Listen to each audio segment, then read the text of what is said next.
Cool, cool. Hey, Psych. Here, I'll repost the full options, by the way.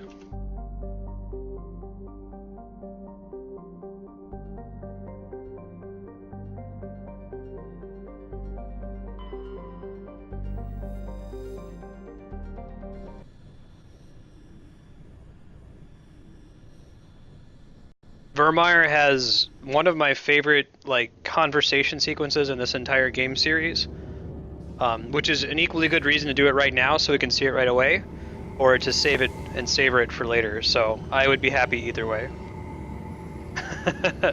D-Rock, before you joined, Majin Paul did the same thing. Vote Shepherd.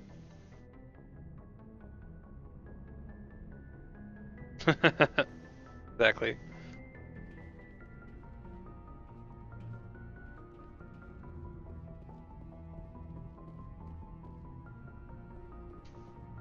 I remember to drop one during Paper Mario.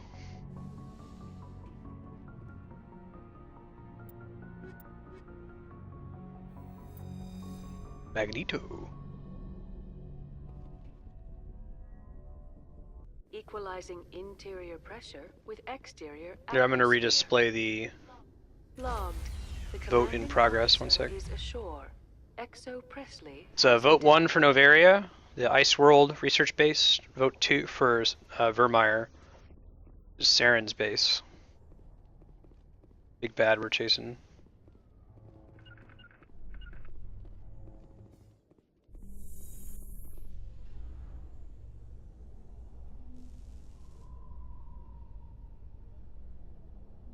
After years of poor economic performance, ExoGeni has announced that its research colony on Pharos is finally returning a profit. New discoveries and a dedicated colonization effort have finally paid off for ExoGeni. ExoGeni's stock rose sharply with the announcement, with investors pleased at this surprising news. Oh man, D-Rock has bumped it. 4 for Saren's base.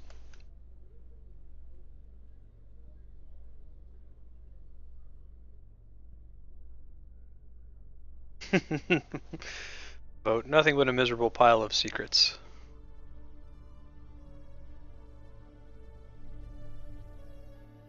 See if we can wrap up the Conrad Verner quest. We had everybody already voted to kind of be a jerk to Conrad.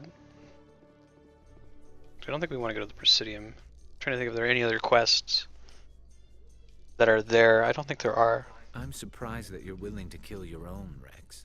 Aren't the Krogan Hey, just Murph. a few generations away from extinction? You don't get it. For all your talk of honor and pride, the Turians never had to test their principles in a real struggle. Anyone who fights us is either stupid or on Saren's payroll. Killing the latter is business. Killing the former is a favor to the universe. Looks like it's going to be Virmire. I'm pretty excited about that. There are 2 conversations in this game. One is on Virmire, one is with a character called Vigil. I think saying that's not a spoiler, since you have no idea what that means yet. Oh, they're awesome. I'm so stoked. Cool, Murph. Sounds good.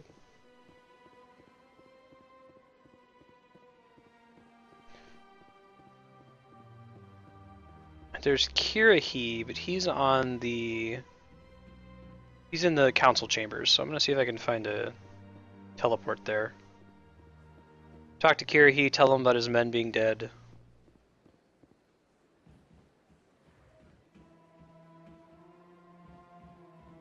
I think everyone's got a vote registered again, so I'll hide this window capture thing.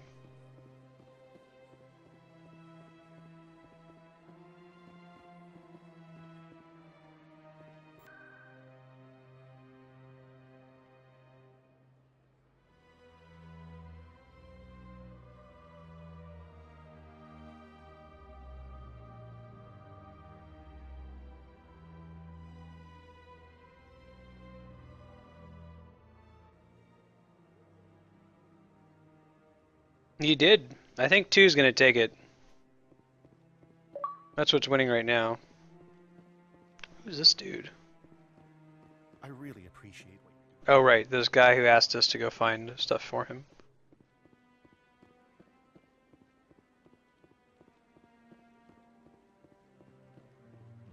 No, I'm waiting to...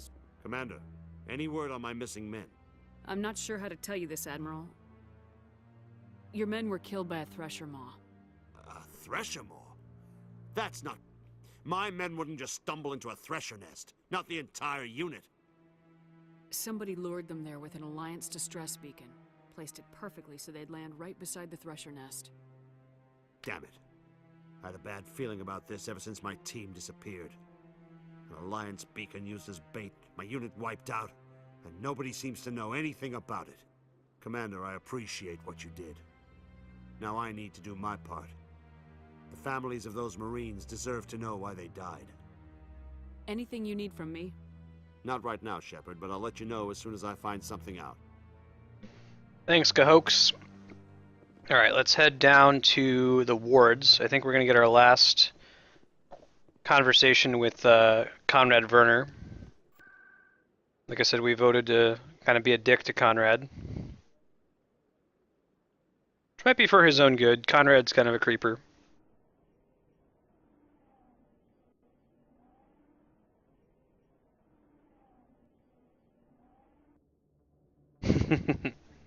Virmire is a very pretty planet.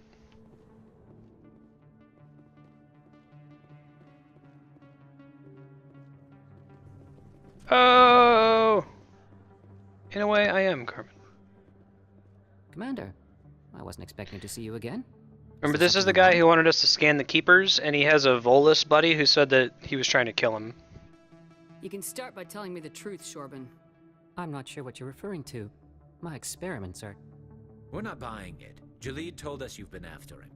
You spoke with Jalid? Then you know about the data? No, but you're gonna tell me everything. You boys can go.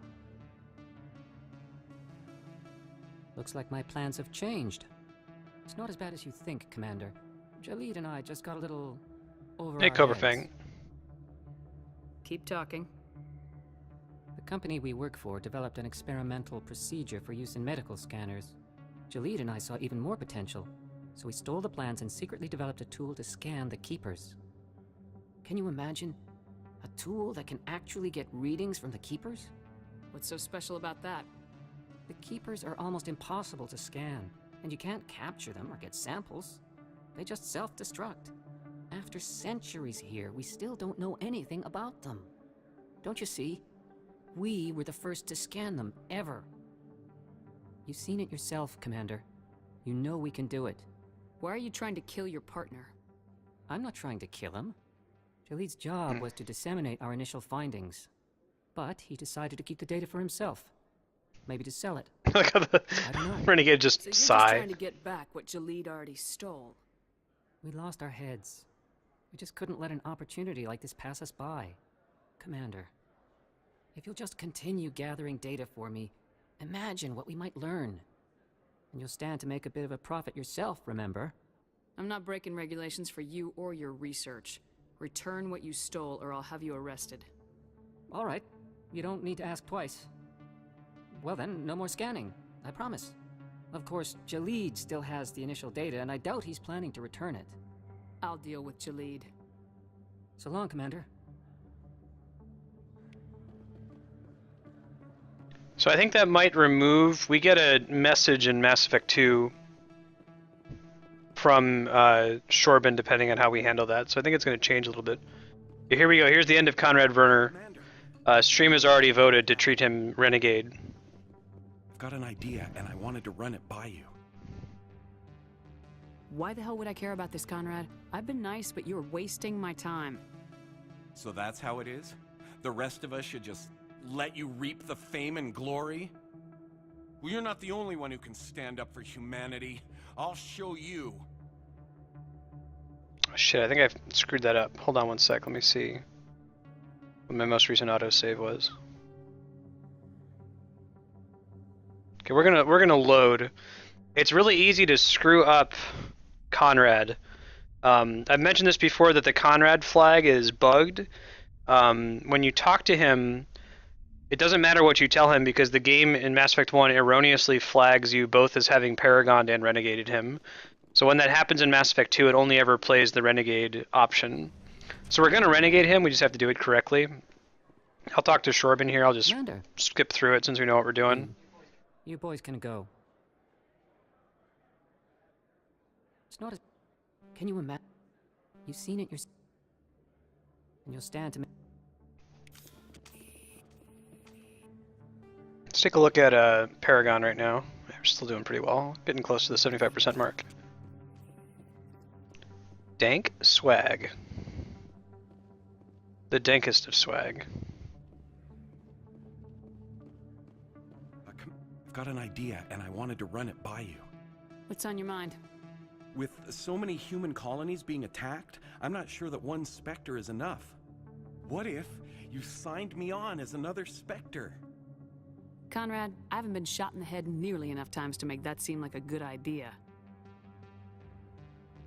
Joke if you want, but there were people who didn't believe in you, and you worked out, right? I want to be with you, fighting the good fight like you did on Elysium during the Skillian Blitz. Conrad, you're not Spectre material, even if I had that kind of pull. Oh, so just because I'm not some hotshot soldier, I can't possibly make it as a Spectre? Well, you're not the only one. Okay. Now, if we had had enough intimidate points, she would have pulled a gun on him. So what I'm gonna load it one more time. Let me see if I can actually put the points into intimidate to get this scene. Yeah, we might be able to just barely do it. If it doesn't highlight, then I'll do the Paragon. But you can just imagine she pulls a gun on him. It's pretty funny, and it carries over into Mass Effect 2. No matter what, even if you Paragon him, the sequence that involves Conrad assumes that you pulled a gun on him.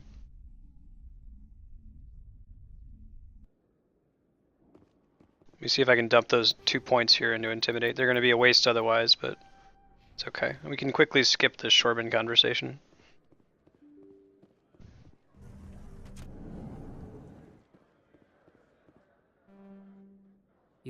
You boys can Yeah, go. yeah. It's not as bad as you... You've seen it Okay, cool.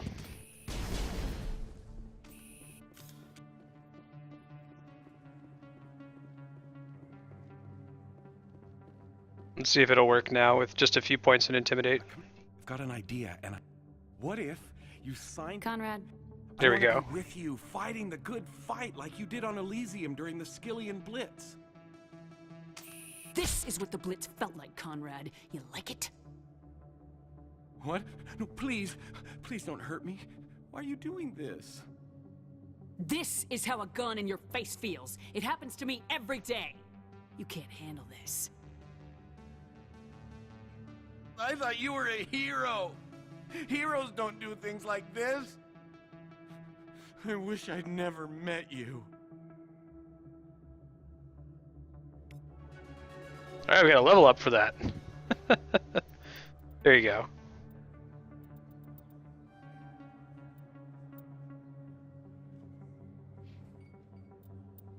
See if there's anything else in the Citadel to do.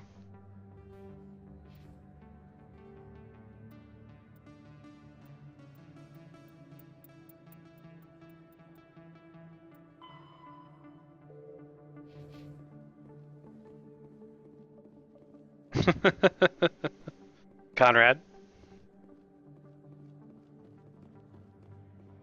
Yeah, so you see why I reset for that twice, right? After you guys voted Renegade, we had to Renegade him. I think if you just tell him to go away, then he doesn't even show up in... You don't run into Conrad in Mass Effect 2. So it was worth making it happen. And the ranks are still screwed up. I'm trying to fix it, unfortunately.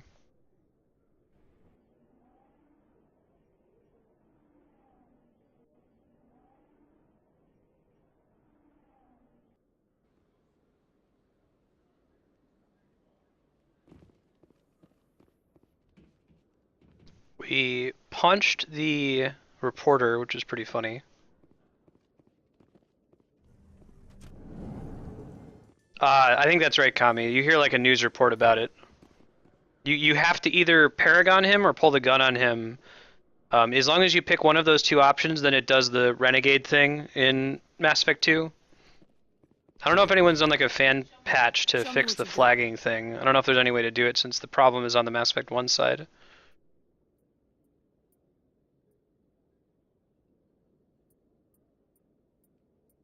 I want to use one of the heavy armors, but humans can't use it.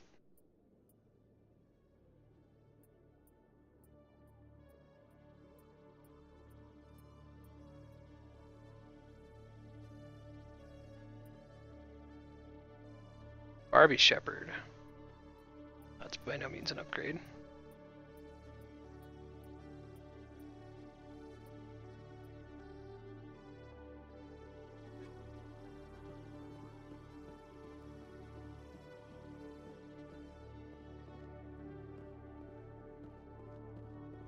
Yeah, my wife just didn't like Conrad, so she just told him to fuck off, basically, and never got to see him.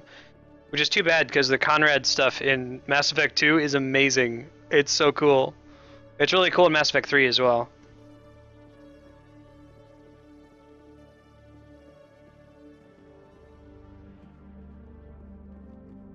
We got 2 quests here, and then it looks like the vote is for Virmire. What the hell happened down there, Commander? Alright, Majin. Jax needed killing. Here's your shipment. Damn it. I've got to get on this right away, before Jax's superiors get wind of his death. What about our deal? Jenna will be removed from harm's way. You've put me in a bit of a bind here, Commander. See yourself out when you're ready.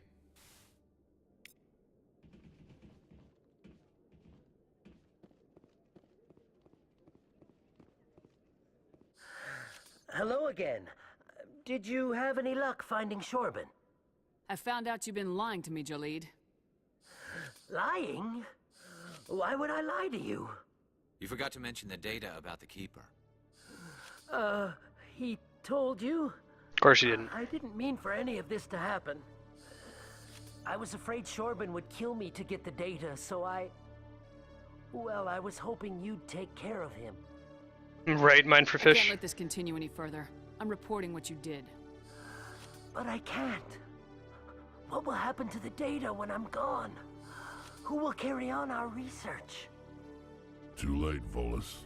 You had your chance. But this data could be used to unravel all the secrets of the Keepers. Think what we could learn about the Citadel. Tell me more about this data. Well, it's still very preliminary, but our initial scans suggest the Keepers are as old as the Citadel itself. We might learn how the Citadel was built, or why the Keepers always rearrange things. The possibilities are limitless. If it's that important, then take it back to the people it belongs to. I suppose I should. All right, I'll take it back and continue work on it there. Thank you for not turning me in. I'll make the most of this second chance, I promise you. Alright, D-Rock. I strongly recommend that you check out the VOD for this, because of the stuff that's going to happen on Virmire is super, super awesome and super, super important to the overall plot of Mass Effect. Even if you just cut ahead to it. Have a nice day, Jaleed. Commander? Yeah. Would you be interested in helping me study the Keepers? What do you need me to do? Just take this scanner. Every time you see a Keeper, scan it. Whenever you get a unique scan, I'll reimburse you. That's it. Good luck, and so long. Paragon. Hello, Commander. Sup.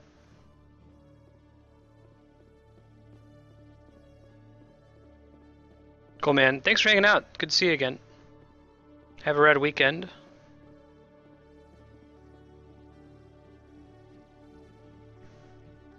We don't see you for Saturday morning MMO and some more Final Fantasy 14.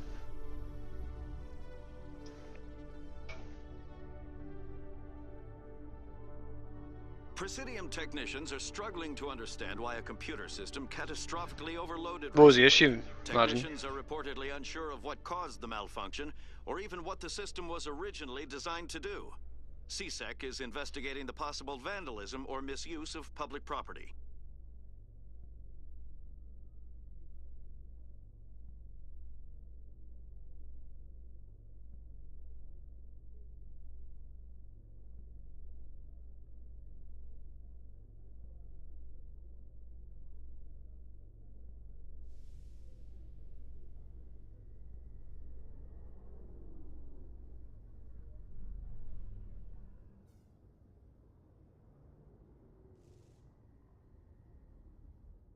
Sounds good, man. Latro.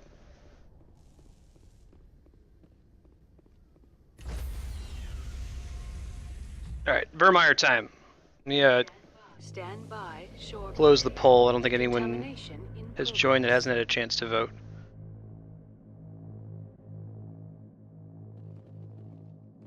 Decontamination in progress.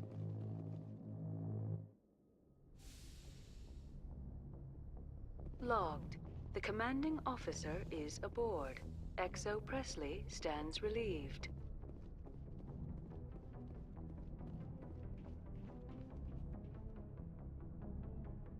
If anyone has to take over for Captain Anderson, I'm glad it's you. I'm not sure about having non-humans on our ship, though. Oh, that makes sense. We're all on the same team here, Presley. With all due respect, ma'am, that's what they said about Nihilus. Look how that turned out. Speak freely, Presley. I want to know if you have a problem with non-humans. It's not that, Commander. Humanity has always handled its own problems. Saren attacked one of our colonies. We should be the ones to stop him. We don't need their help. Some people think asking for help is a sign of weakness. That's just being stupid and stubborn. No matter how strong you are, allies can make you stronger. I guess so. Maybe I'm just stuck in the old ways of thinking. But don't worry, Commander. This won't be a problem. Carry on, Presley. You know, we're long overdue for diving into codexes, so let's do that. Let's knock out our backlog, and then let's go to Virmire. And like I said, we'll continue to do Virmire until the planet's done. So let's start with the secondary ones, since those are a little bit slower. There's not any voice acting on them. So translation. Modern cultures remain linguistically divided. People still speak Spanish, Mandarin, Arabic, and so on. Every alien race has their own broad panoply of languages and dialects. Everybody relies on machine translation. We've got modern portable computers, cost a few hundred credits. Seamless real-time translation of alien languages, courtesy of handheld PDAs, computers and clothing, and so on. Governments provide subsidized software, updated to the public extranet on the fly, often as users approach spaceport customs facilities. Even the Batarians, who intentionally isolated themselves, take pains to provide up-to-date glossaries and linguistic rules. It's still considered broad-minded and practical to be able to speak without machine aid. Children often take courses in alien language. Everybody speaks an artificial trade tongue, so kind of like Esperanto. Some species must rely on machine translation to interact with the rest of the galaxy. The Hanar cannot reproduce the spoken language of any humanoid species. They communicate via Hanar bioluminescence. Newly discovered or obscure races don't have the translation available until the linguists have had time to study them. This is something that they added in the DLC. It's really cool, like extra lore care of the DLC. We learned a lot about the Asari already. They're very balanced. They have a very long view. Their military is mostly a collection of tribal warrior bands with no real national structure. They organize themselves as they see fit. There are full-time professionals. It looks like Asari huntresses are in the maiden stage of their life, so that's like not when they're middle-aged. When they're old, they're matriarchs. They're matrons at middle age, is like when they have children, and then they're maidens when they're young. That's when they're soldiers. They fight individually or in pairs. One-on-one, they're practically unbeatable. While they're mobile, they can't really stand up in a firefight. There aren't very many warriors, but they're the best in the galaxy. The Asari religion is pantheistic, which is a word pan means all, theism means God, so pantheism is everything is God, the universe is God. It's very Buddhist. If you read about this, it says that the Asari actually took to human Buddhism when the humans spread into the galaxy, and they kind of mixed it in with their own existing religion. Well, Solarians have the Special Task Group, the STG, which is like the Galactic Spies, the Galactic CIA. They're very good at infiltration, spying, collecting data. We're going to learn more about this STG in some of the later games. This is cool about the Turians. Have their reflective plate-like skin, making them less susceptible to long-term low-level radiation exposure from their sun. They don't have any natural armor. They're built on dextro amino acids.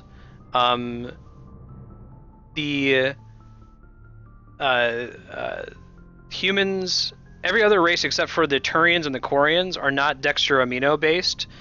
We are actually levoamino based. It's like left-handedness versus right-handedness. Like, it works the same way. It's just a question of which one it is. It's like a coin flip. But someone who is dextroamino acid based wouldn't be able to eat the same kind of foods or consume the same kind of products that someone who is levoamino acid based. So it's actually kind of a problem for them that they have to have special kinds of food that only they can consume that is the same, based on the same amino acids. Turians are they're kind of like the Japanese in that they're very like group oriented. They're not individualistic. It's the most important thing is to make the group happy and live for your nation kind of a thing. They have personal accountability and Turian honor. You know, Turians who murder will try to get away with it, but if directly questioned, they will always confess the crime. They have a strong inclination toward public service and self-sacrifice. And the military is the center of their society. Everyone has to join the military. It's just part of growing up. Again, like some Asian countries. The Turian military has a formidable discipline. They're famous for their military. You know, Turian units never break. Like, think about your Battle of Thermopylae, Spartan 300 story. That's the Turians to a T. You only see a Turian's back once he's dead. They don't flee. Boot camp begins on everyone's 15th birthday. They receive a year of training before being assigned to a field unit. Even if they suffer injuries, they continue to do support work. Turian biotics are extremely uncommon. I don't think we actually see any ever in the Mass Effect series. See if there's anything else here that's important. Tradition's really important. A legion's destroyed in battle, it's reconstituted rather than replaced. They recruit auxiliary units from conquered or absorbed minor races. And then about the time the Solarians and Asari were forming the Council, the Turians were embroiled in a bitter civil war. The Unification War, as the later name, began with hostilities between the colonies furthest from the Turian homeworld of Palaven. Basically, the hierarchy formed and restored peace around the time of the Krogan Rebellion. But you'll notice that all the Turians we see have markings on their face to indicate their clan. And if a Turian doesn't have those facial markings, they're called barefaced, like a politician. They're not trustworthy. There's another codex that might be in Mass Effect 2 that talks about the Turians. Their government is a meritocracy, which is super cool. We don't have any, like, the goal of most governments is to be a meritocracy, which means that power goes to those who have merit. Like, they're very strongly focused on that. You don't get in because of nepotism. You don't get in because of greed or money. People are judged solely on the basis of their merit. So there's a lot here about the Protheans, but not a lot that's super new, I don't think. We know that the cipher is the, like, they call it ancestral memory. I think it's more like cultural understanding, like the memes, basically, of the Protheans. So it's this knowledge that the Thorian absorbed from Protheans 50,000 years ago that we got when we defeated the Thorian. It lets us interpret that vision we got from the beacon, essentially. Protheans have left behind lots of data disks all around the galaxy that we use to, further our technology. The humans were able to expand outside of our solar system because we found Prothean ruins on the planet Mars. We've seen these Geth armatures. They're just like any other Geth. Right, Apex? I interpret the cipher as being like memes. Like, there's so many things that we as humans can only say to each other because we have the shared experience of being human that would make no sense to an alien. Like, even something that we could joke about with, someone from a very different culture but is still a human, we would share in common, like, the way that we laugh, the way that we cry. It would be completely alien to someone from another planet. So that's how I interpret the cipher.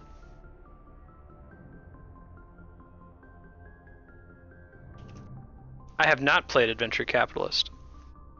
So those big Geth armatures are essentially they're no different than regular Geth. They're not like Geth machines. They're not like Geth tanks. They're Geth that are basically inside of a big tank-looking thing. Let's see, so we know about Krogan culture. Their psychology, basically their harsh homeworld condition their psychology as well as their body. They have a tendency to be selfish, unsympathetic, and blunt. They're very solitary. They live with an attitude of kill, pillage, and be selfish, for tomorrow we will die. We know that the genophage is the virus that the Solarians developed. So the Krogan are prolific breeders. They breed like rabbits, essentially, and they're super dangerous, so there being tons and tons of Krogan was a big deal. So to counterbalance that, the Solarians designed this genophage virus that makes only like 1 in 1,000 births viable. And now the Krogan are getting by, but they're no longer growing as a species. You know, the migrant fleet that the Quarians live on has very little economic base. They just get hand to mouth, so they find some food and they eat it. They're not really engaging in much trade. They don't have time for it. They earn income in creative ways. The government's obliged to provide them with food, water, air, and medical support. So they determine the course of the fleet to bring in resources and income. So what they'll do is the migrant fleet is this big fleet of ships. It'll be flying in by a Turian colony and be like, hey, you know, we're going to be invading your space for a little bit. And the Turians have to decide, do we want to give you some stuff so that you'll fuck off and go away? We don't want you in our area. We heard a lot from Tali about this, so I won't read it again. But basically, the Quarian government is technically it's technically martial law. There's like a council of admirals that run everything, but in practice, there's like a democratically elected conclave or council that makes most of the decisions. And the Admiralty is allowed to override the democratically elected folks, but they can only do it once, and after they do it, they have to give up their power, which is kind of a cool concept. Trying to TLDR this Quarian's Law and Defense.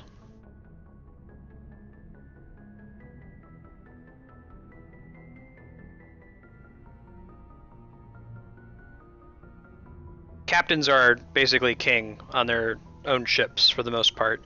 Unless if they're doing something that's really, really bad or really, really illegal, it's left up to them to make the right decisions for their ships. Yeah, the migrant fleet is basically the home of the Quarians. They do not have a planet that they live on. They need to have like the Turians, they need to have a pretty specific kind of planet to settle on, and they haven't found one. Their religion is like ancestor worship, so sort of like the Japanese and the Chinese for a while there, earlier in the 20th century and prior.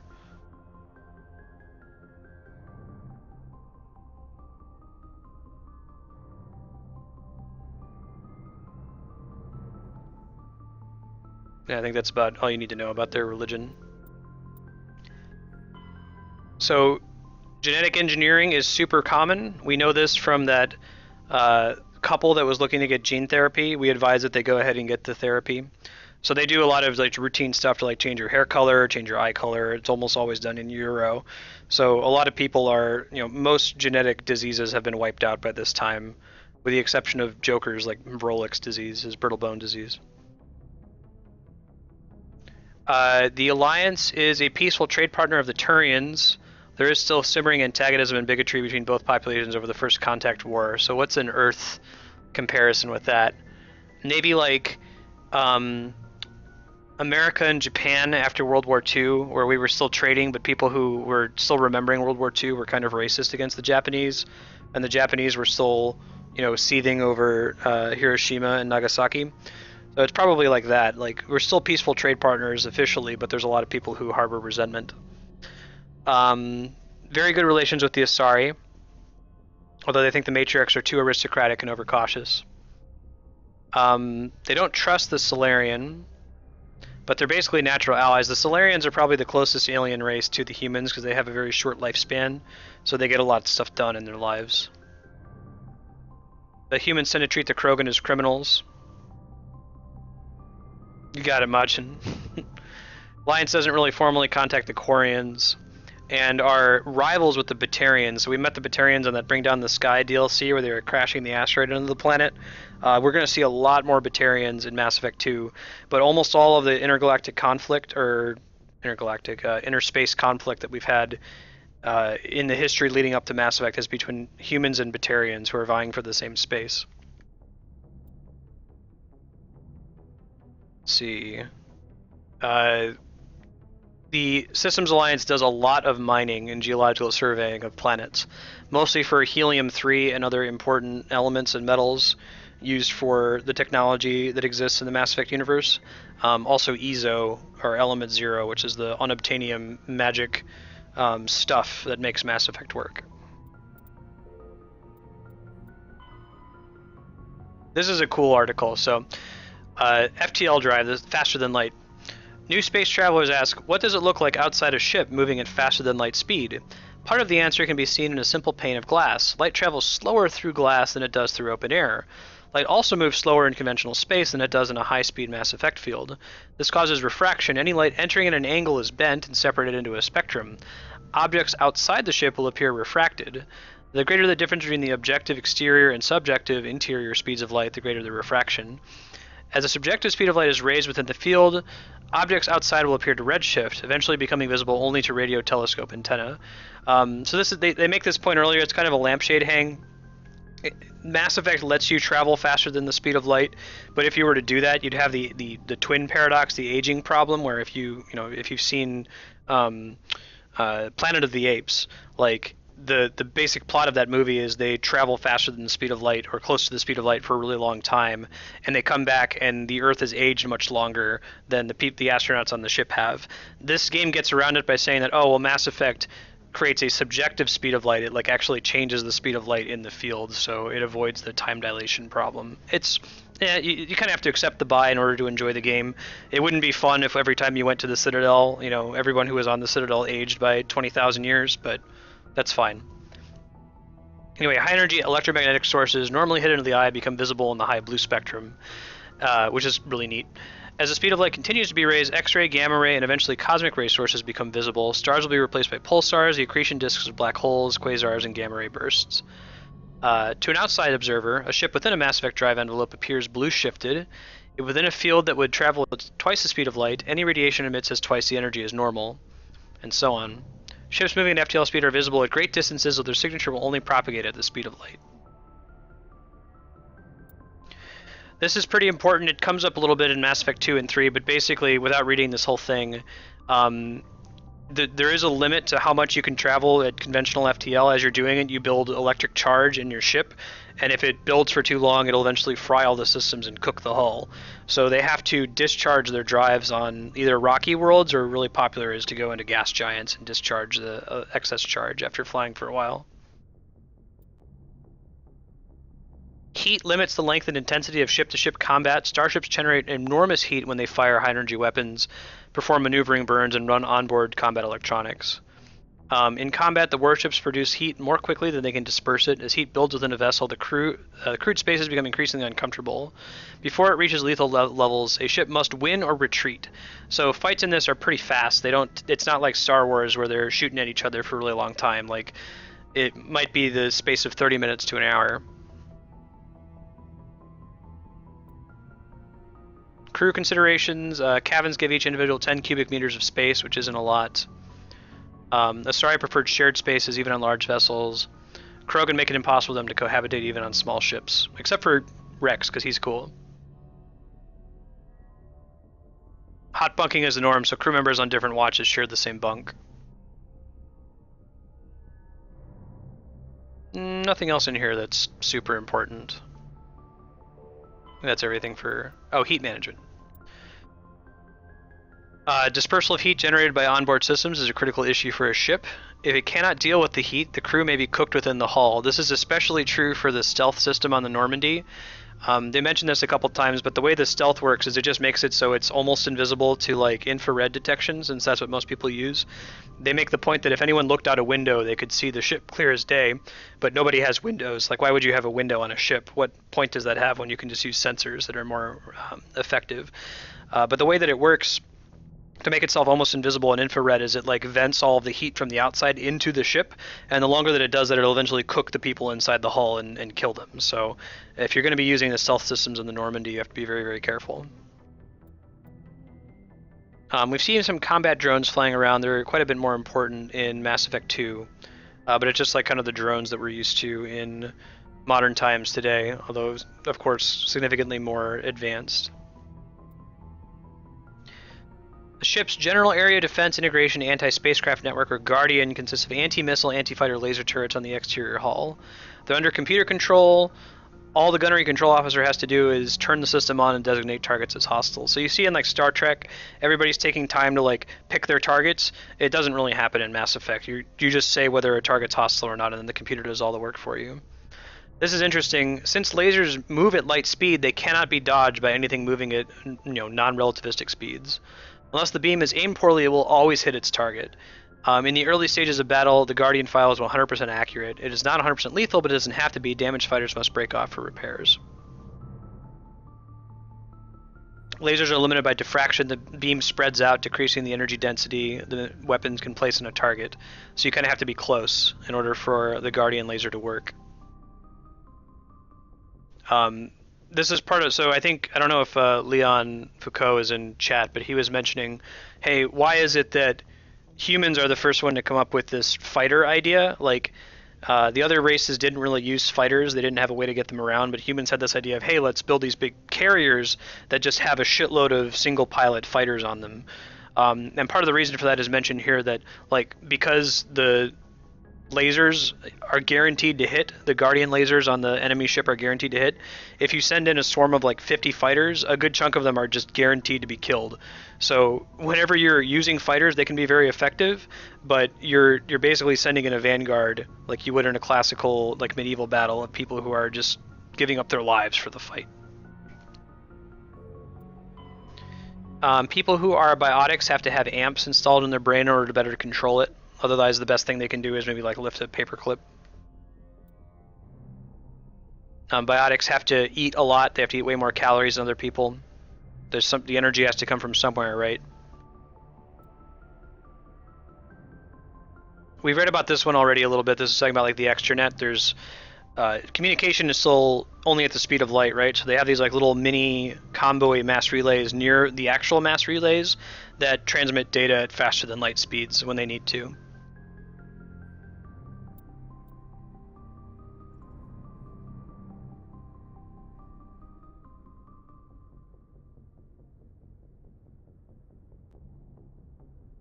Yeah, so this is talking about like, imagine if when you connected to the internet, you didn't connect to what was live today, like you had to wait for a burst of updates. You connect to a snapshot of the internet. So if you went to Reddit, you're in a backwoods, off-world, way far from Citadel space that only gets extranet updates like once a week. If you went to Reddit, you would see Reddit as of last week. If you live close to the Citadel, you're probably getting burst updates in real time, and you'll always see it live. But depending on where you live, communications is hard, and Mass Effect acknowledges that doing that in a galactic setting would be very difficult. So there you go. That's all the secondary codexes. Let's listen to these primaries, and then we'll get on with it and go on to Virmire. After Varen are omnivores with a preference for living prey. Originally native to the Krogan homeworld of Tuchanka, they are, like most life from Tuchanka, savage, clannish, and consummate survivors. They are pack hunters when vulnerable prey is readily available, and become scavengers when outnumbered or outclassed. Their supreme adaptability, vicious demeanor, and rapid breeding cycle have made them ubiquitous and dangerous pests on many worlds. Virtually everywhere the Krogan have been, Varen infestations have followed, wreaking havoc with the native ecology. The Krogan have had a love-hate relationship with Varen for millennia, alternately fighting them for territory and embracing them as treasured companions. To this day, Krogan raise them as beasts of war. One of the common subgenus of Varen has metallic silver scales, leading to the rather unusual nickname Fish. The Varen are like Krogan dogs. We're going to see them a lot in both Mass Effect 2 and 3. Whenever we see Krogan attack dogs. The home world and capital of humanity is entering a new golden age. The resource wealth of a dozen settled colonies and 100 industrial outposts flows back to Earth, fueling great works of industry, commerce, and art. The great cities are greening, as arcology, skyscrapers, and telecommuting allow more efficient use of land. Earth is still divided among nation-states, though all are affiliated beneath the overarching banner of the Systems Alliance. While every human enjoys a longer and better life than ever, the gap between rich and poor widens daily. Advanced nations have eliminated most genetic disease and pollution. Less fortunate regions have not progressed beyond 20th century technology and are often smog-choked, overpopulated slums. Sea levels have risen 2 meters in the last 200 years, and violent weather is common due to environmental damage inflicted during the late 21st century. The past few decades, however, have seen significant improvement due to recent technological advances. See, so this is one of the things that makes Mass Effect very different from Star Trek. Star Trek is the optimist. It's the, Star Trek is to Mass Effect as the West Wing is to House of Cards, I guess, but Mass Effect's not that grim dark. It's more realistic, Like, West Wing is very optimistic, very positive about what the future could be like if it was like a utopia. Here we still say, yes, there's still this growing divide between the rich and poor. Yes, there's still parts of Earth that are smog-choked and under 20th century technology, but for the most part, life is improving. Virmire is a lush world located on the frontier of the Attican Traverse. Its vast seas and orbital position on the inner life zone have created a wide equatorial band of humid, tropical terrain. Only the political instability of the region has impeded efforts at colonization. Many times the Citadel has opened negotiations to settle Virmire with various criminal gangs and petty dictatorships in the nearby Terminus systems. All fell apart due to internal power shifts within the opposing parties. The Citadel has written off the colonization of Virmire as impossible without significant political change. The Terminus powers themselves are unlikely to ever settle Virmire. Most lack the resources to support settlement of a virgin world, finding it more expedient to steal from their neighbors than build for themselves. Remember, the Terminus systems are essentially the non-Citadel space where a lot of like the criminal activity happens in the Milky Way. And Virmire is right on the border with that. Faster. The Normandy is a prototype starship developed by the Human Systems Alliance with the assistance of the Citadel Council. It is optimized for scouting and reconnaissance missions in unstable regions using state-of-the-art stealth technology. For most ships, the heat generated through standard operations is easily detectable against the absolute zero background of space. The Normandy, however, is able to temporarily sink this heat within the hull. Combined with refrigeration of the exterior hull, the ship can travel undetected for hours or drift passively for days of covert observation. This is not without risk. The stored heat must eventually be radiated, or it will build to levels capable of cooking the crew alive. Another component of the stealth system is the Normandy's revolutionary Tantalus drive, a Mass Effect core twice the standard size. The Tantalus drive generates mass concentrations that the Normandy falls into, allowing it to move without the use of heat-emitting thrusters. It's kind of a cool idea. You guys should look into this. Maybe someone can help me out with a link. There's this like microwave. What is it? Sure, people already know what I'm talking about. NASA's looking into it. We don't know what causes it. It's probably a misunderstanding of the physics involved, and it's probably not actually going to work. But it's still something to be interested and excited about and follow. Basically, we have this box that we're bouncing microwaves around inside of it, and it's generating thrust, and it shouldn't, because we're not expending any fuel, and we shouldn't be moving. And we've done a few tests. We've now tested it in near vacuum, and it still worked. The next test is to throw something up into near Earth orbit and see if it still works. Someone can probably, like I said, help me out with a link. But kind of similar thing here with the Normandy, like it doesn't expend fuel, it doesn't burn thrusters, which would reveal itself in space. Sovereign is the flagship of the rogue Spectre's Saren. An enormous dreadnought larger than any other ship in any known fleet, it is crewed with both Geth and Krogan. At 2 kilometers long, its spinal-mounted main gun is likely capable of penetrating another dreadnought's kinetic barriers with a single shot. How Saren acquired this incredible warship is unknown. The prevailing opinion is that Sovereign is a Geth construct, while others believe it is a Prothean relic. Its design, however, hints at a more alien and mysterious origin. The attack on Eden Prime demonstrated Sovereign's ability to generate mass effect fields powerful enough to land on a planetary surface. This implies it has a massive Element Zero core and the ability to generate staggering amounts of power.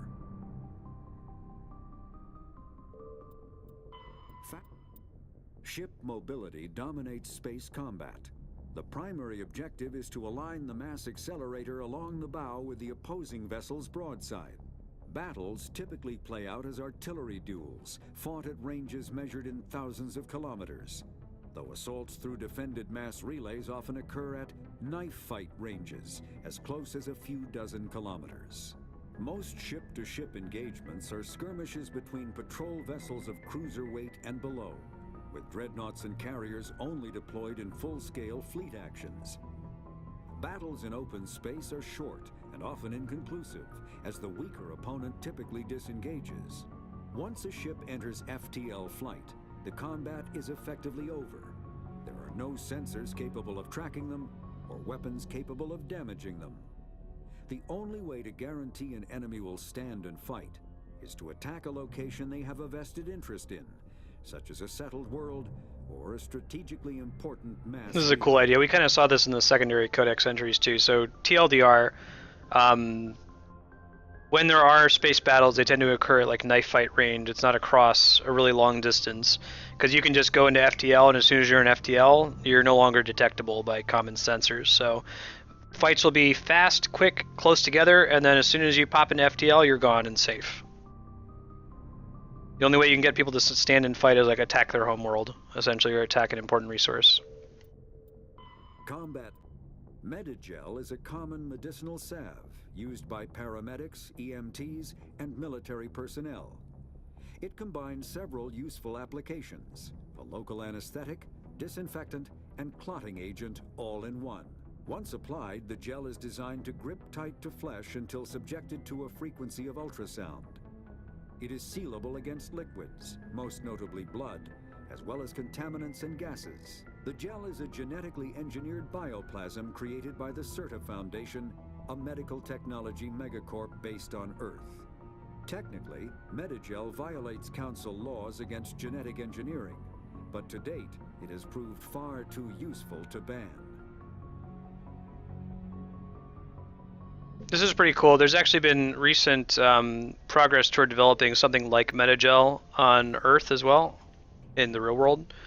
It's not quite that miraculous, you know, but it is a quick congealant that you can apply to a bleeding wound that's much more effective and easy to apply. It's like a spray bottle. Alright, so now that we've lost about half the folks from watching and reading all of those codexes, that's fine, we're doing it. We're learning about the universe, goddammit. Let's go to Virmire and get on with the plot.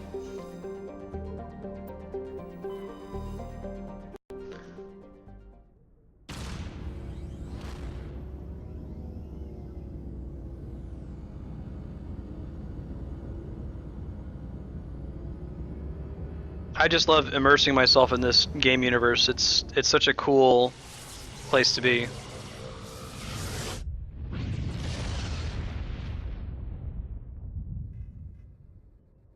Shepard. Message for you, Commander. Just came in over a secure channel. Shepard, this is Admiral Kahoku. I found out who set that trap for my men. The ones killed by the Thresher Moor. Damn, I hope you get this message. It was a group called Cerberus. An Alliance Black Ops organization. Top secret, highest level security clearance. They vanished a few months ago. Dropped right off the grid. Nobody knew where they went or what they were up to. They've gone completely rogue, Shepard. They're conducting illegal genetic experiments, trying to create some kind of super soldier. I don't have any proof, but I found the coordinates for one of their research worlds. I'm uploading them with this message. They're completely out of control. Somebody needs to stop them. I've done my part. Now it's up to you. This is probably the last you'll hear from me. Cerberus is after me now. I need to disappear before they find me. Thank you, Border. Yeah, that's correct. And it's something you wouldn't have to remove the stitches, that it'll eventually, you know, dissipate on its own. It's pretty cool.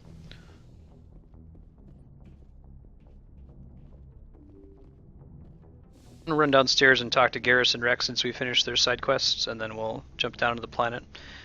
So remember that Kahoku guy, he's the guy who we found his men, they were killed by a thresher maw. We had just gone in the Citadel and told him about the situation. He says that Cerberus is after him. Cerberus only comes up a very little bit in Mass Effect 1, but they're actually kind of important in Mass Effect 2 and 3, so bear that in mind. Cerberus is basically a human terrorist group. They're like super pro-human. They want humans to dominate the galaxy, basically.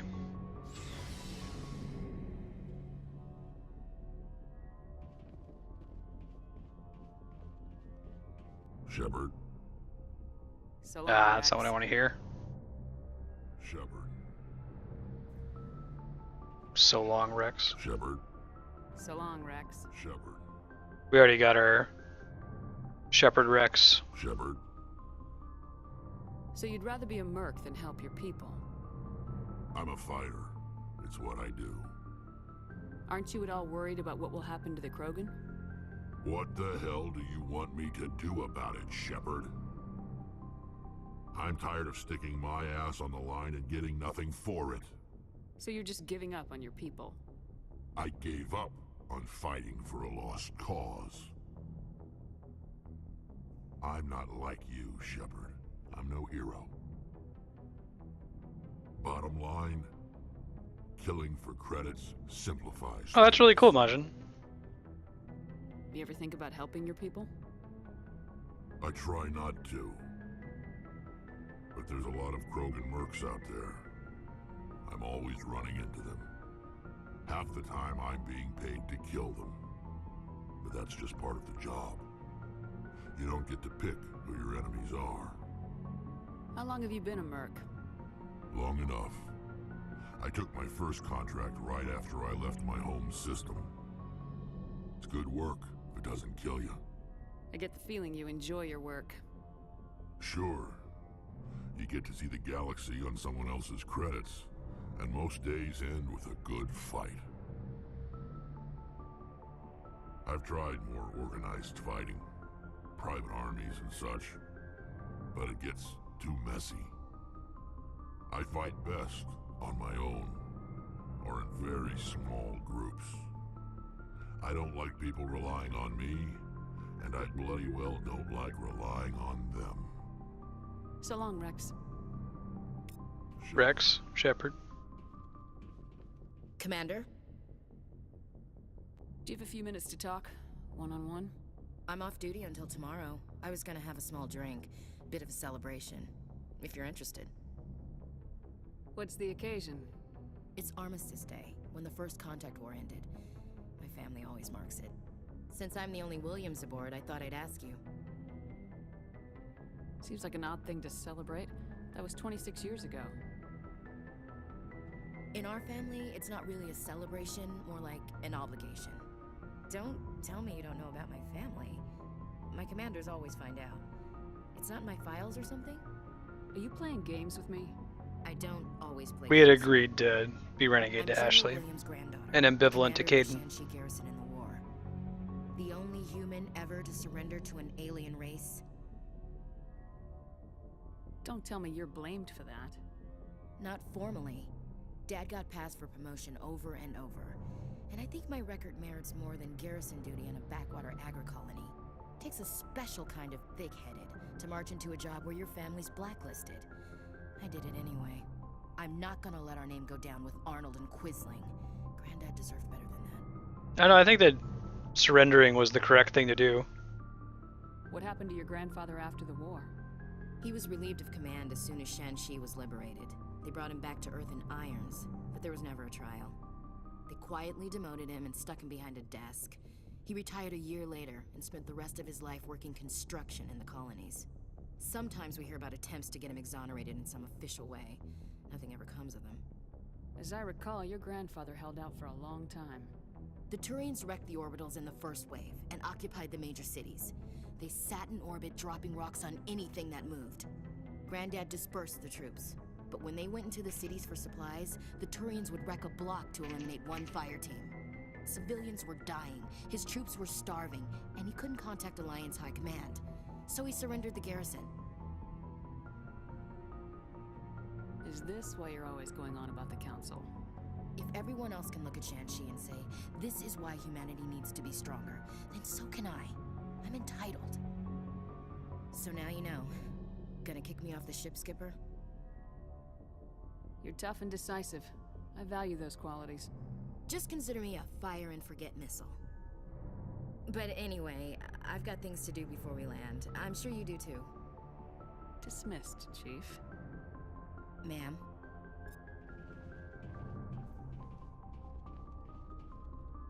It's a fair question, though, Majin. I think that ma'am is technically correct, but it's not uncommon, I guess, in the Western military to say sir regardless. What can I do for you? Something bothering you? It's Saren. I'm starting to wonder whether we'll ever find him. He's always one step ahead of us, and he's got those damn Geth. We're getting close, Garrus. We'll find him. I wish I had your confidence.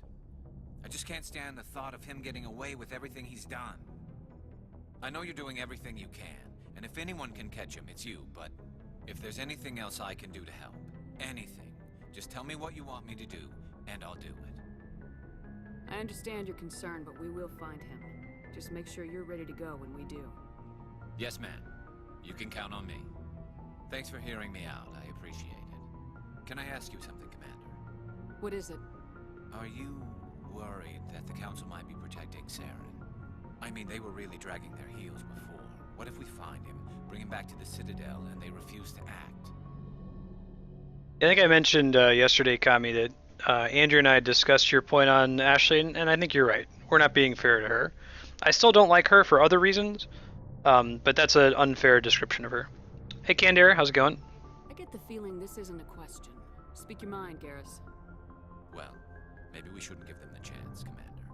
In my opinion, Saren's too dangerous to be kept alive. Too much could happen. He could escape, or the Council might let him go. If we find him, when we find him, I say we make sure we stop him permanently. If Saren won't listen to reason, if he forces my hand, I'll kill him in a heartbeat. But only if it's absolutely necessary. But what's the point in keeping him alive? It just gives him an opportunity to escape or convince the Council to listen to him. And what about the Geth? They might try to free him. We know more about Saren's plans than anyone. But what do we really know? If we just kill him, we lose the chance to find out. Yeah, I see your point. Do you really think there's more to know, other than the fact that he's a raving lunatic? Maybe, maybe not. But it's not a chance I'm willing to take. Yes, ma'am. It is a spoiler for a later conversation, so maybe we'll talk about it after Virmire, depending on what happens, Kami. Hey, welcome back, Size 16s. It feels like we're getting near the end, doesn't it, Shepard? With Saren, I mean. It won't be much longer. One way or another, it'll all be over soon. You'll find the conduit before he does.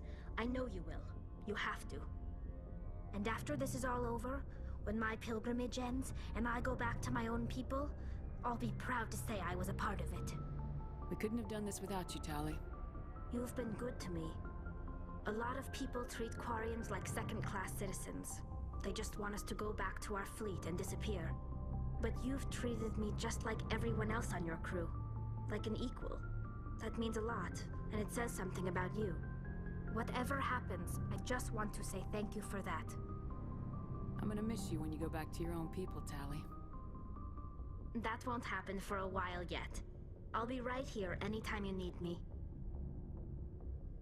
See you later. Still need to do her side quest. It carries over into Mass Effect 2. Hey, Shepard. You need something?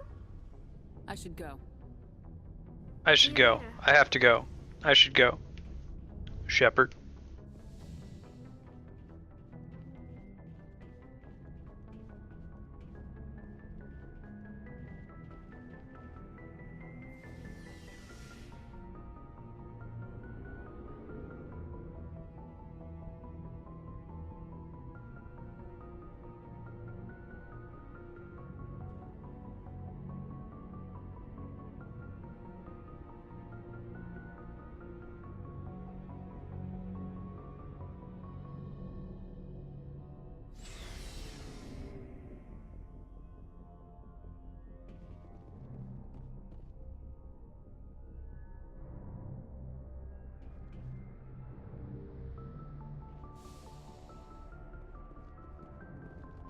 Is Destiny coming out for 360?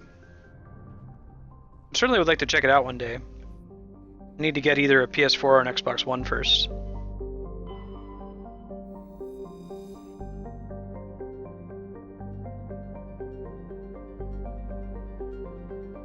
Low mass gas giant. Nothing super interesting on that one.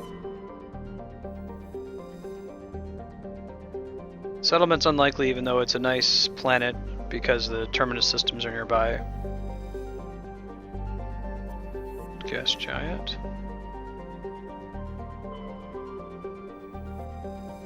Oh, this is a cool one.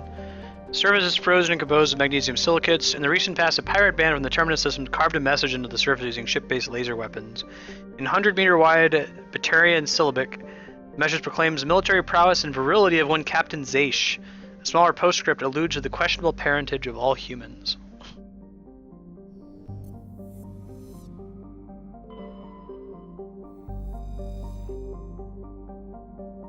For 360, I thought it was just Xbox One and PS4.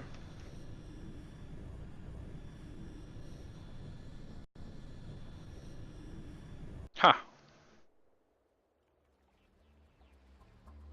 I thought it was one and PS4 only. I'll probably hold until I get a Xbox One or a PS4 to play it. Or maybe cross my fingers that they'll eventually put it on PC. Commander, I'm reading a signal. Must be our Solarian infiltration. Check out those defense towers. Drop the Mako. We'll go in hot and take them out. I'll get you in underneath their radar, Commander. Yeah, I agree, Kami. I haven't had a strong reason to pick up an Xbox One or a PS4 yet, but I'm sure I will eventually. Stay out of range and continue evasive maneuvers until I bring those AA towers down. I know the drill. Meet you at the camp once those towers are offline. Joke around.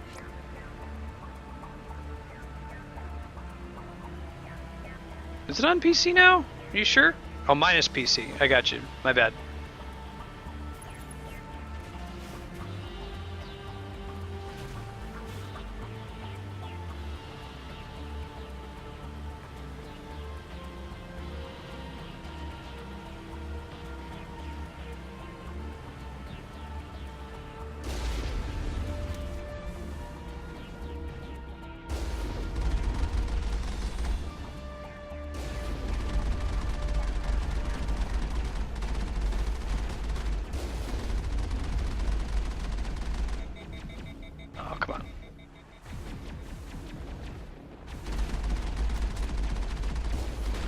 Really doesn't like to get hit by the cannon.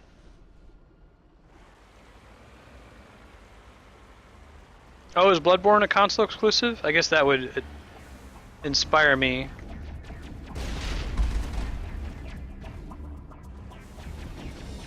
There we go. Once I actually get into the Dark Souls series. Yep, I think the correct thing for system ownership this this console cycle is PC and Wii U. That might not continue to be true, but at least for now I think that's correct. Unless if you're really into Destiny, which is fine if you are.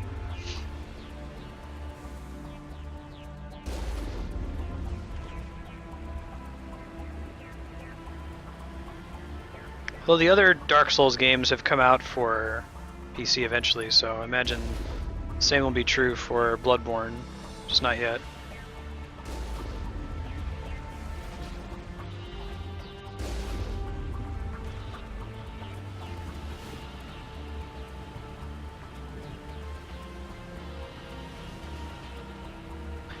Okay, yeah, 15 will be a system seller, but isn't that coming for PC? I thought it was.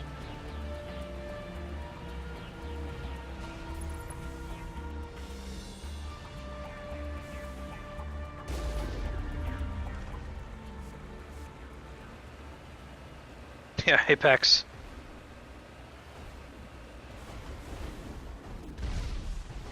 Same here.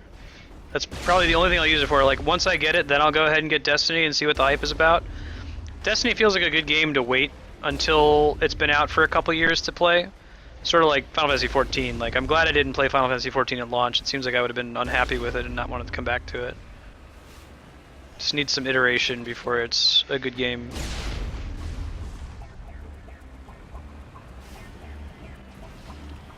Yeah, I have the 13 re-release on Steam for when I eventually do that on stream. It'll be a blind playthrough for me.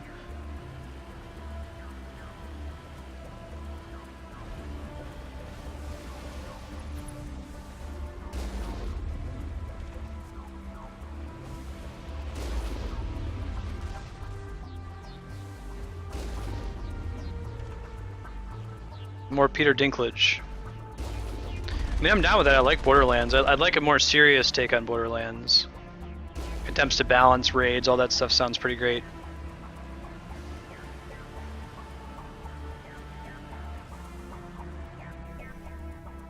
Not now, Shepard.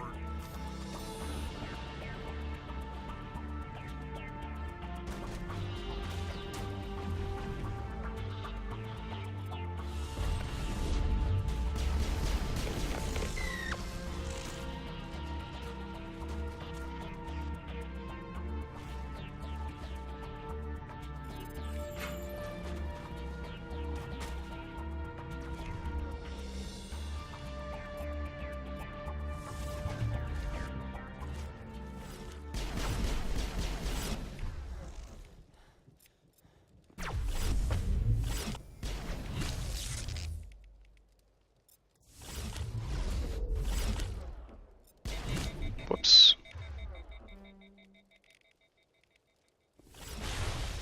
Back up here.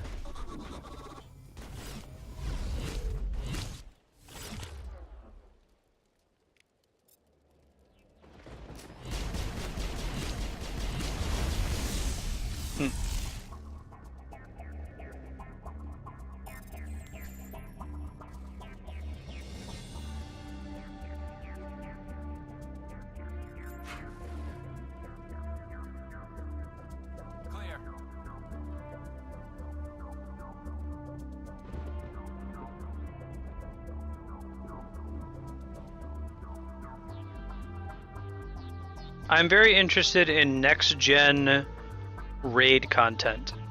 I'm very uninterested in old-gen raid content. Like, I wouldn't want to like jump on a vanilla WoW private server and try to do a 40-man Nax raid. I would probably kill myself. But like seeing how we've iterated it in the last 10, 15 years and gotten the good stuff without the bad stuff is pretty cool. So I'm enjoying Final Fantasy 14 for that reason, with the dungeons and eventually the raids.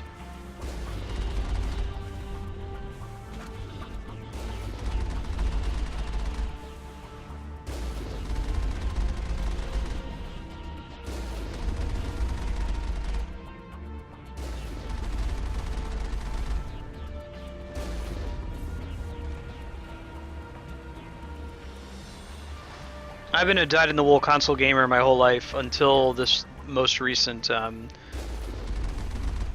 console era, basically. It's the first time where I haven't been really excited about a console just because, you know, everything is on PC, so don't need to bother. It's probably good for the consumer in the long run.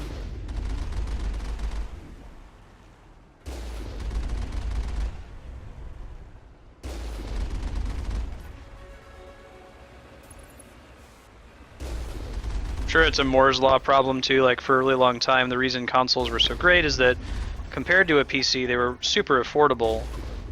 Like, you could achieve stuff graphically on a next-gen console that was only possible on like a $4,000 or $5,000 computer with similar specs because of its exclusive focus. But like, really good graphics are no longer hard. The integrated graphics chip on like an entry-level computer is good enough to play most games these days. 100% not true even just like 5-10 years ago.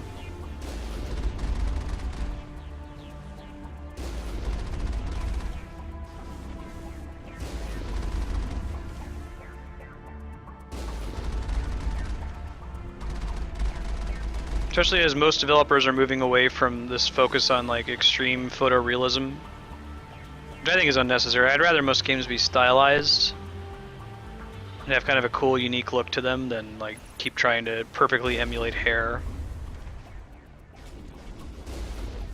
Yeah, I agree, Kami. Also, it's not super interesting to look at. Like, if I wanted to see real people, I'd go outside. So I like a game like Okami where it's like stylized like a Japanese watercolor painting, or a game like Bioshock Infinite, which has its own kind of like Art Deco style. Like they're clearly not photorealistic. They're not intended to be photorealistic. And when you see like some of the in-game art, it's even done in the style of the rest of the game.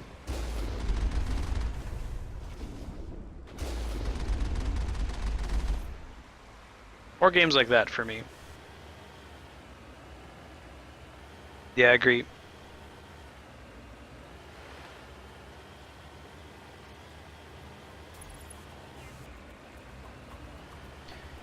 Nintendo's gotten pretty good with that. They've just completely embraced. There was a brief time there on the Wii with like Smash Brothers Brawl where they were trying to go for photorealistic.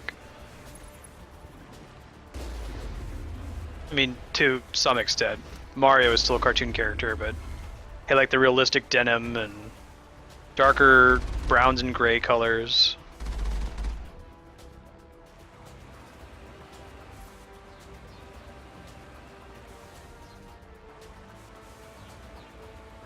Yeah, I hit a quick save here. It'll let me. Try to save as soon as I can. We've had this problem of rocket drone hitting us to full health when hit.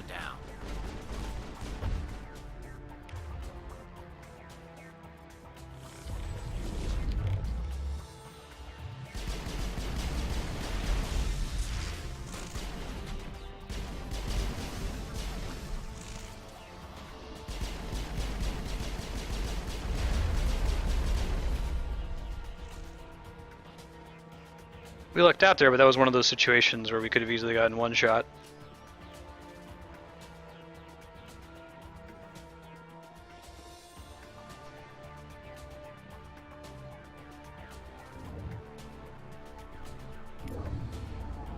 I'm reading that the grid is down, Commander. On approach to the Solarian base now. Out. Ready to continue. On your mark, Commander Shepard. Yeah, at some point you're like, why don't we just go back to like the old school like Mortal Kombat where we literally just like rotoscope actual people doing the moves.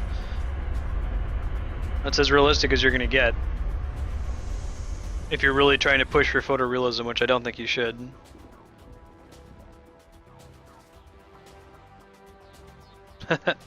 Actually, I'm trying to think, what's the... I haven't played a Wii U game that uses a Wiimote in a while. They are usually the gamepad.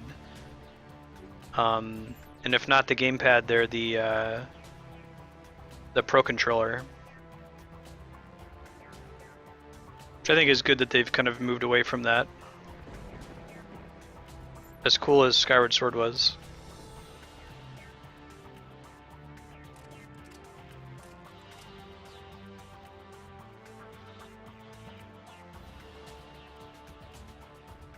As good as that's gonna get, I think. Let's see if we have any new armor for Rex. Probably not. Yeah, not yet. Yeah, I like the style of Mortal Kombat 9 and 10. I got to play some 10 at my sister's house when I was visiting Columbus.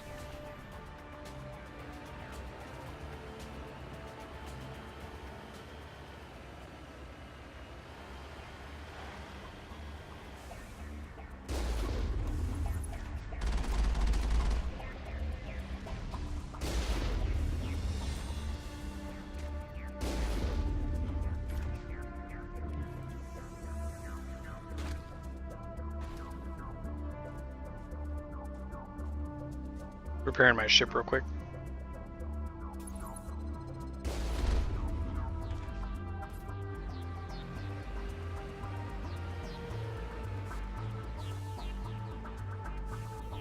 Didn't play Red Steel 2. Remember the hype for Red Steel when it was first getting released? Like, oh man, this is the sword game we all wanted.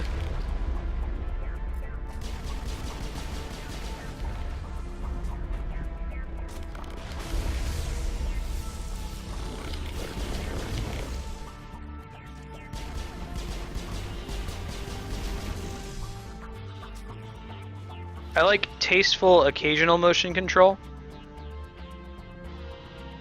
I think it is very possible to do. Nothing between us and the Solarian camp now.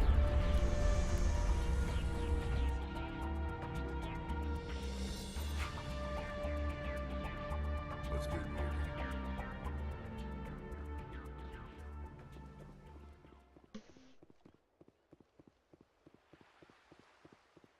Red Steel 1 and 2.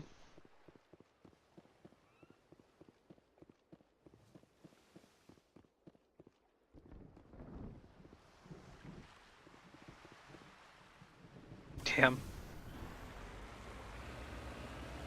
I still play without a wrist strap or a Wii Remote condom.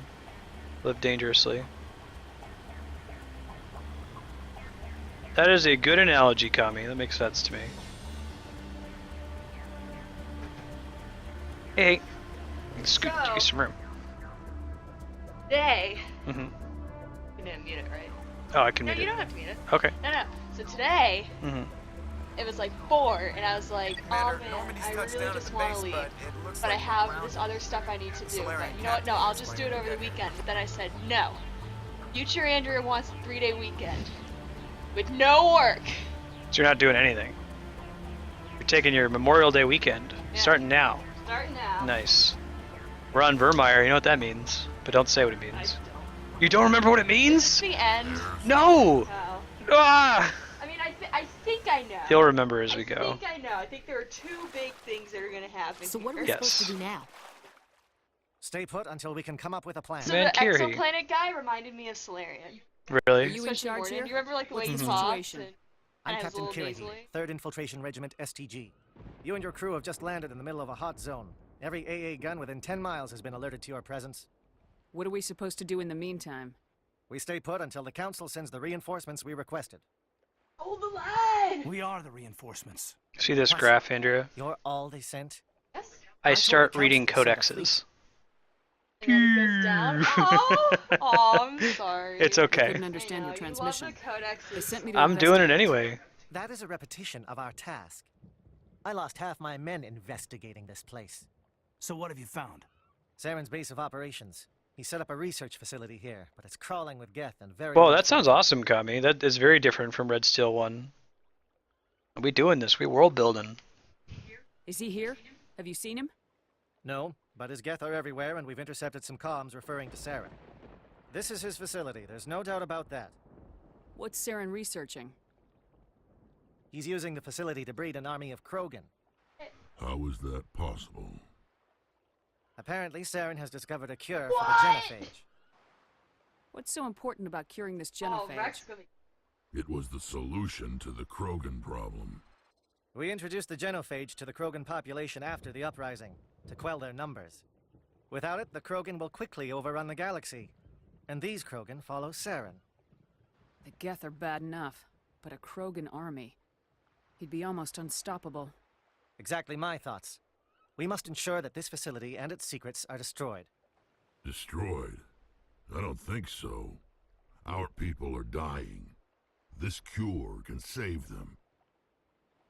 If that cure leaves this planet, the Krogan will become unstoppable. We can't make the same mistake again. We are not a mistake. Is he going to be a problem? We already have enough angry Krogan to deal with.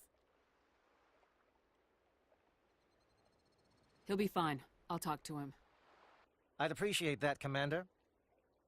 My men and I need to rethink our plan of attack. Can you give us some time? Go ahead, Captain. I'll come back soon. We won't be long, Commander. In the meantime, if you need any supplies, you can talk to Commander Rentola. He's in one of the tents nearby. Looks like things are a bit of a mess. Yeah. I wouldn't be so worried if it wasn't for Rex. He looks like he's gonna blow a gasket. You think I should go talk to him? It wouldn't hurt. Well, it might, actually. Just do it carefully. I'll be careful. But be ready, just in case. Why do you have Kaden? I'm always ready. You have to have... You have to have him there. I'm concerned about Rex. Oh. Yes. Alright guys, so I'm doing a poll here. What? That's Rex shooting off in the distance. We have an option here. Rex is pissed off because we're trying to shut down this cure for the genophage, which is affecting his people. So we're gonna have to either calm him down or kill him. So poll is starting. Vote 1. Whoa. Calm him down. Vote Calm him 2. down. Kill him.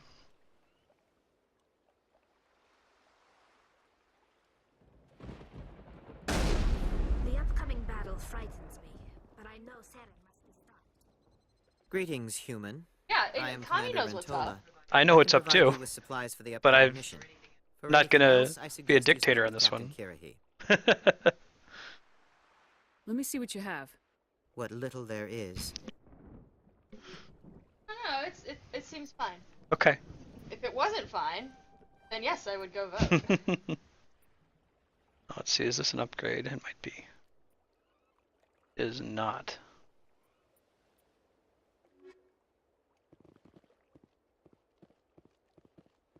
The Krogan seem Thanks.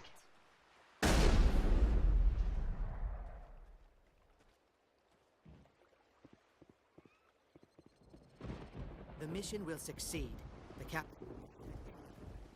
That's pretty impressive, Kami, especially after making up for Red Steel 1. I've been on this mission far too long.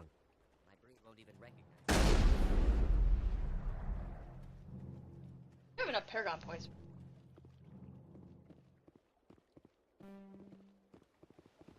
I am worried that Rex's allegiance to you may be wrong. Rex. I can hear that flarewing. This isn't right, Shepard. If there's a cure for the genophage, we can't destroy it.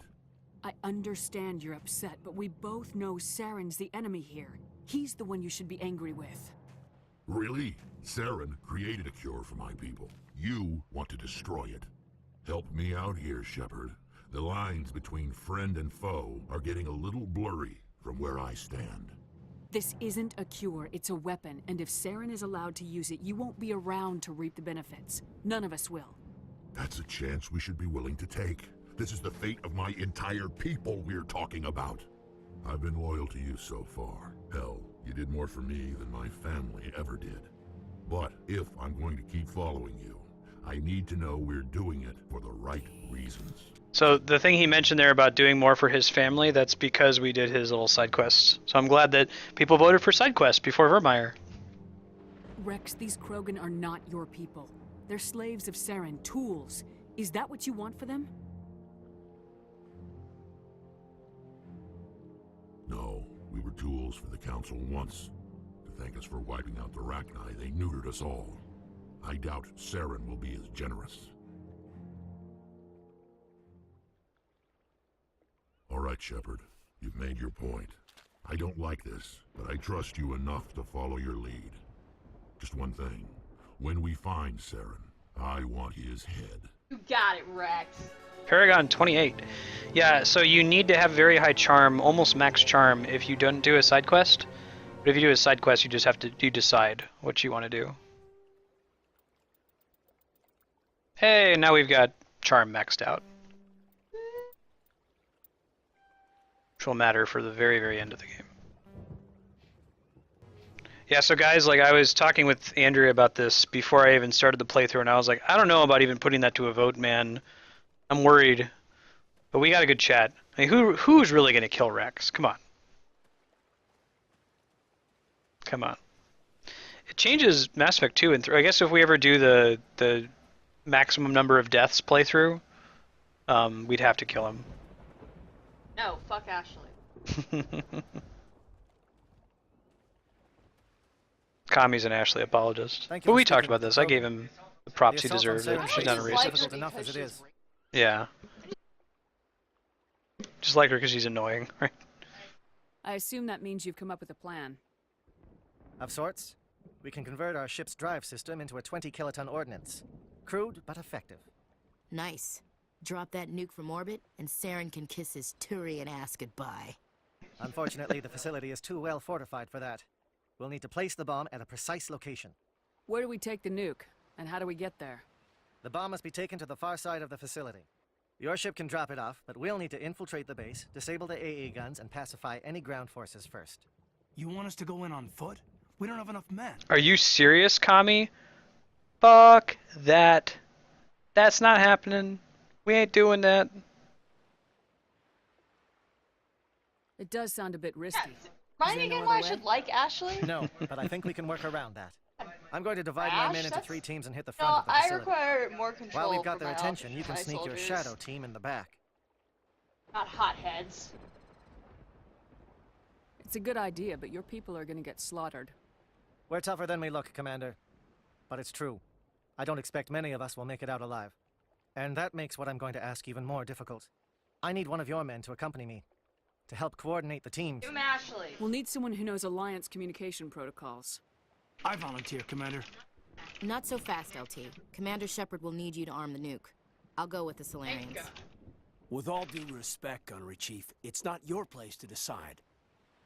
Why is it that whenever someone says, with all due respect, they really mean kiss my ass? Kami makes a good point.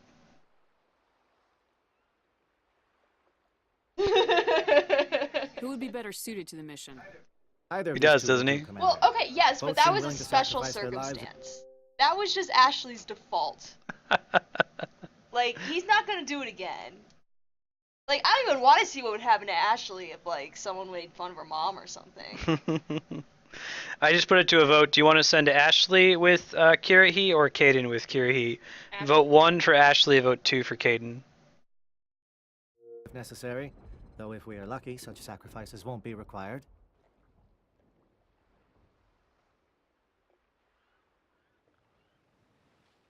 Yeah, but they were enemies then. They didn't know. He was just being cautious. Andrea is a Rex apologist, so it's okay. I will admit I'm biased. Okay, we got 2 for Caden, 0 for Ashley. If you really want to vote to push either take Caden or take Ashley to go with Kirahi, now's your chance. Vote 1 for Ashley, vote 2 for Caden. We'll close it in about 60 seconds or so. Sorry. Oh, if they voted for... Wait, let me mute you.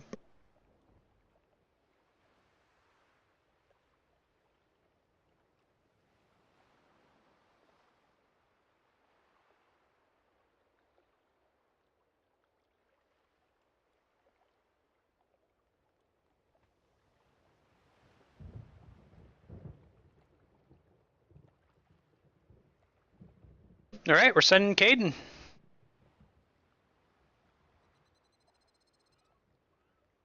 Alenko, you're with the captain. Keep it simple. Understood? Aye, aye, Commander. I will have the ordnance loaded onto the Normandy and brief your crew on its detonation sequencing. Do you have any questions before we go, Commander? The Normandy's picking me up. How will your teams escape the blast? We will engage the Geth as long as possible. Once the bomb is in place, we will fall back to try and escape the blast radius. If we move quickly, we should be able to escape with acceptable casualties. If not, then our memories will live on as martyrs to a greater cause.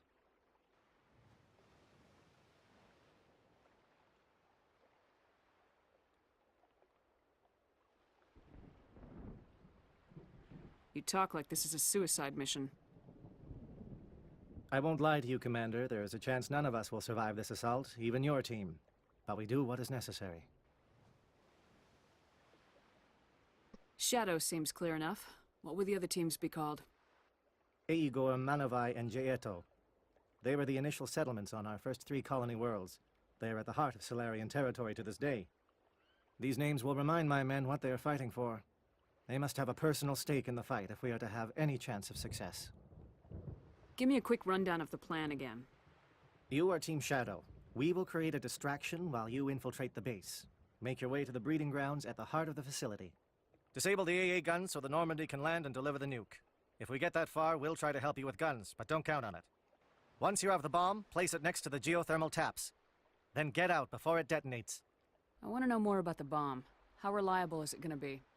Its reliability depends on the person arming it, but it will do the job. The drive system is highly impervious to damage from external sources.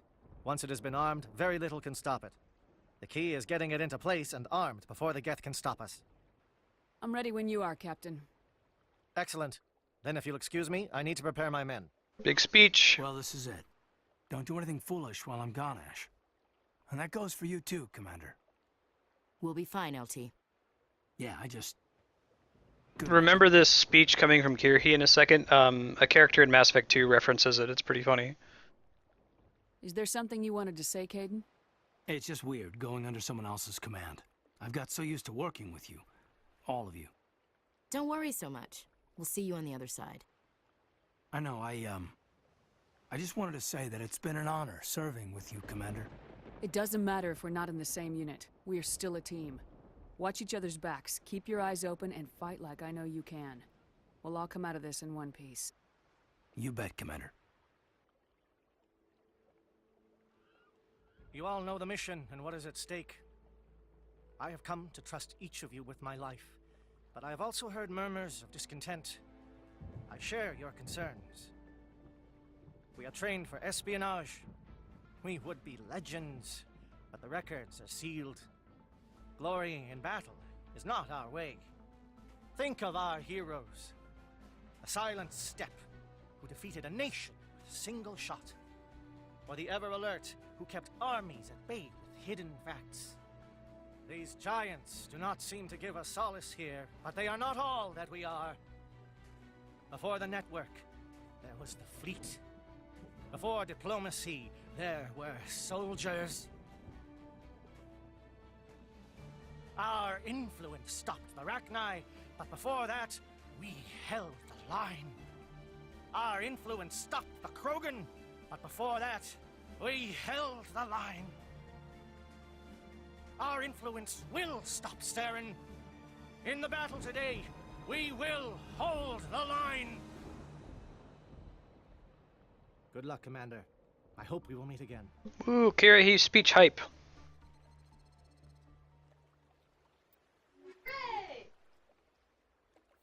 Dream team.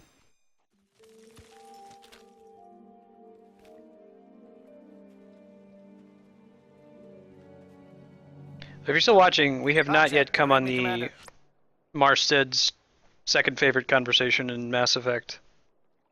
Actually, this might be my favorite. It's fine. Let's move.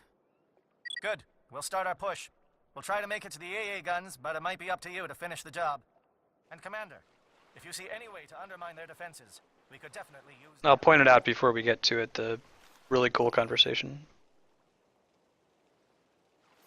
I might need to turn up the subwoofer in my apartment for it, piss off the downstairs neighbors. Shadow is on the ground. Repeat, Shadow is on the ground. Lieutenant Alenko with AE Core team. Manovai, Jayeto teams, move. Time to get some attention. If you've never played Virmire with a surround system, I highly recommend it. Your apartment and your house will shake. We can't reach the gas turrets. They're out of range.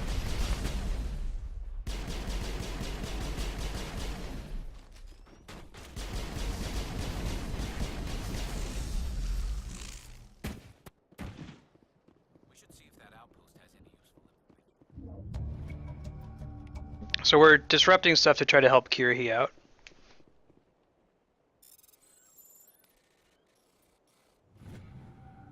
So I'm not going to put helping Kirahi to a vote because it just is a question of adding or deleting content. I'd rather there be more than less content.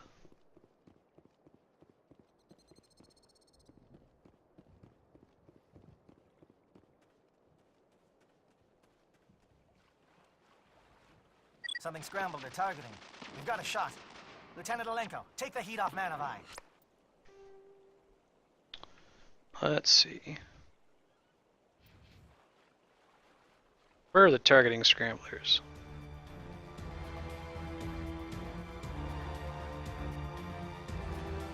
Yeah, exactly. Well, there is an interesting difference between killing or not killing Rex leading into Mass Effect 2 and 3, but for Kirahi it's just like, you know, does something happen or does something not happen? In which case I'll always pick the one that has something happen. Something that is unique to a playthrough where you carry over a save from the first game, because if you don't carry over your save and you just play like the default Shepard, it assumes that basically assumes you did nothing. You picked all of the renegade options and you did nothing. They're calling SAT strikes. Jayeto, watch for comm stations. Alenko, can you see anything? Which is cool that they added all that content for people who carried over their save from Mass Effect 1, because like Rex does not exist in Mass Effect 2 unless if you played Mass Effect 1.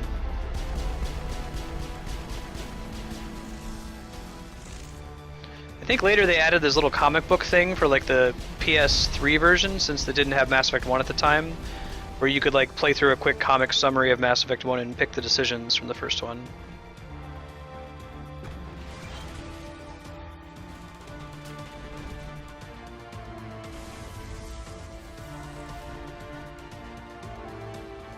Yeah, but for all the shit we give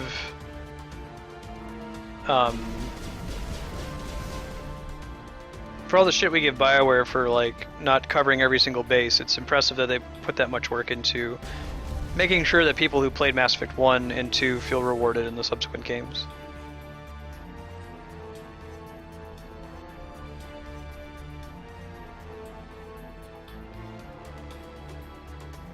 And you almost don't appreciate it unless if you like read the scenario for someone who just plays Mass Effect 2 with a default Shepard. Aircraft heading to perimeter stations to recharge. Bunker up before they come back.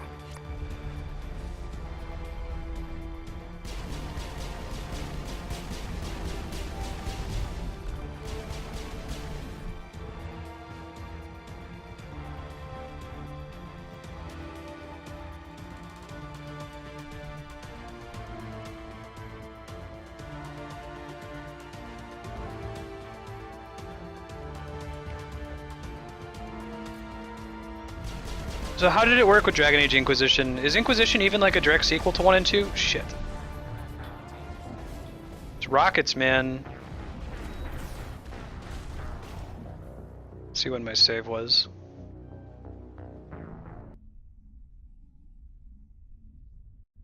It's almost like if there's a risk of there being rocket drones, we have to pop barrier before we even turn the corner.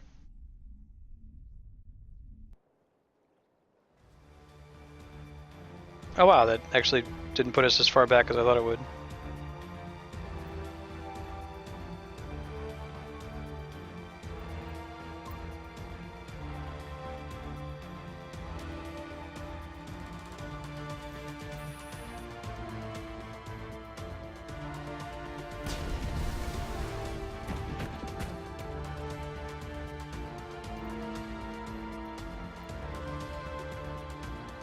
Oh, that's cool, Kami. Does it do any kind of save carryover from, like, if you actually have a save game, or is that the only way to carry over your choices? Bunker up before they come back.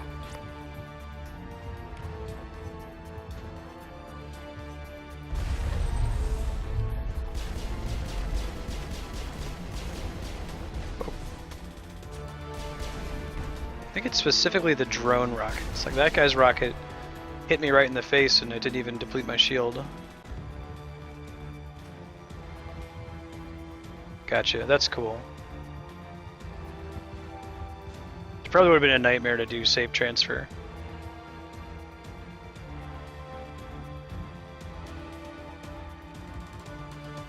And we're back to where we were when the game overed.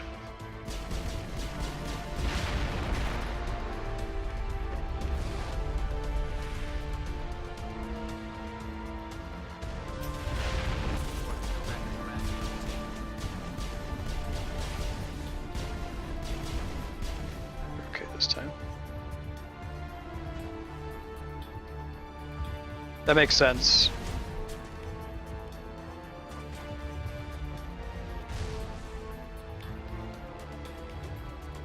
I did 80% of Dragon Age 1 and never played Dragon Age 2. Can I go straight into Inquisition, or should I go back and play Dragon Age 1 and 2 first?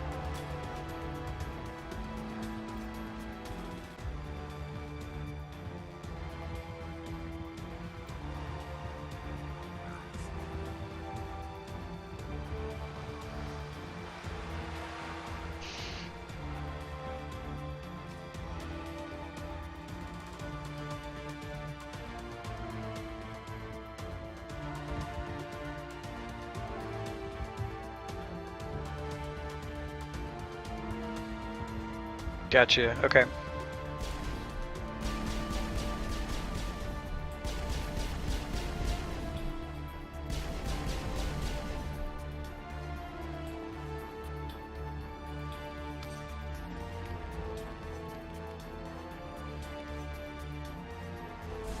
That's what I've heard.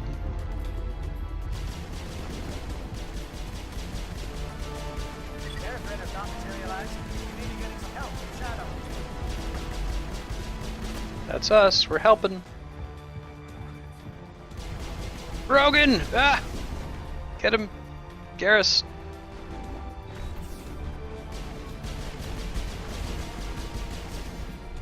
Watch out! Phew.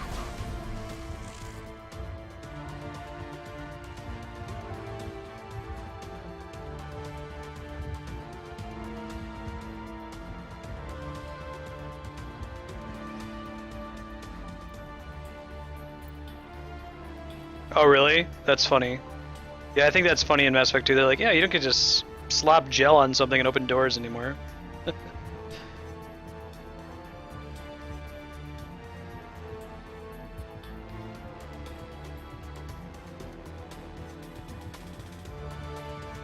Shadow team must be getting close. Hold the line, men.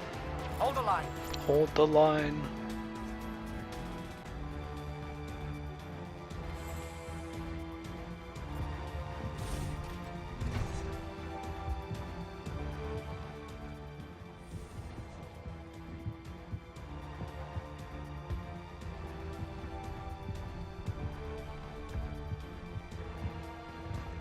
Oh yeah. We've got access to base security. We should be able to cut the alarms from here. Might even be able to trigger alarms on the far side of the base. It'll clear out the guards for us, but they might be too much for the Solarian teams to handle. Just disable the alarms. We can handle any guards inside. Let me save again here, just in case.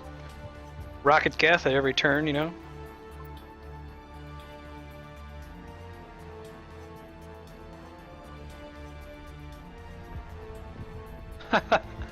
Kami, that's funny. That's a cool way to do it.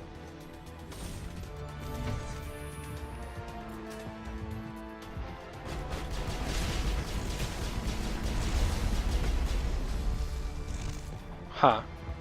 We just shot a person called Indoctrinated. Where we learned about indoctrination from the Thorian chick. Yeah.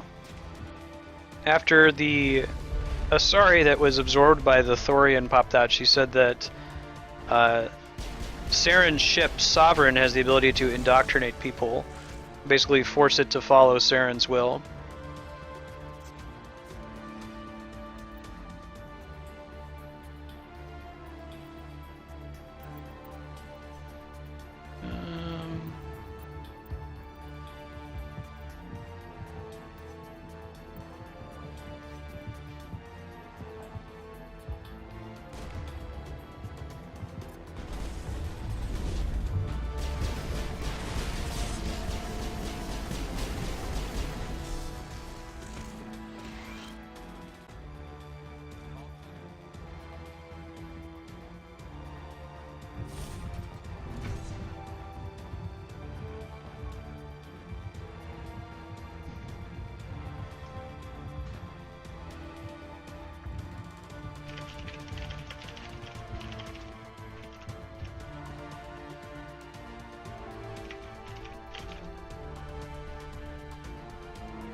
Yeah, I imagine so. I might just have to, if I play it on stream, I'll just do it stream mode, which is do quests as they come up, but don't panic about 100%ing it.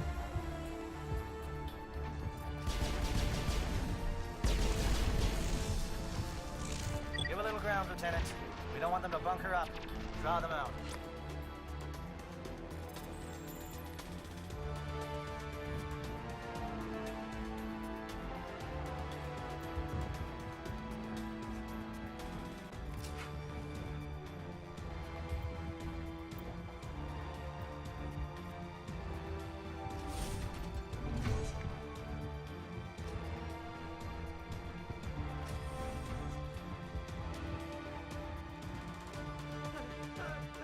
What do you want?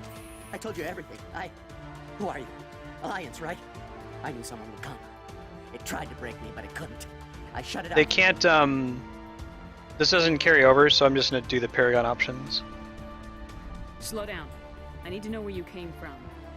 Private Mano Savat of the 3rd Infiltration Regiment STG, man. Captured while on reconnaissance 6 days ago. Glad to answer, man. Never any questions from these bastards. Just whispers and poking and cutting. I'd say anything to get out and get some payback. That's not too much to ask, is it? A little payback? What did they do to you, soldier? Experiments, but I don't know what for. The effect of incessant whispering on my shortening temper? Who knows? I just need out. Something's not right here, Shepard. If we don't let him out, he's as good as dead. We have to do something. Yes, leaving me here would be bad. Very bad. It's too small and the noise just won't go away. Whispering is loud, you know? I need to get out. Let me out. Set him free. You could help us. Yes, sir.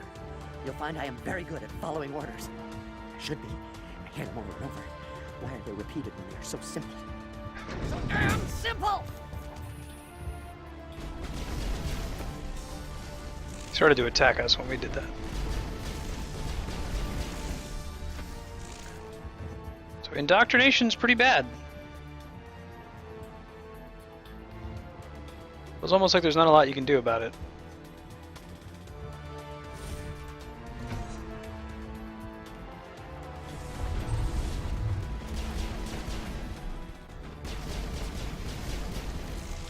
A lot of Solarian scientists here working on this genophage cure.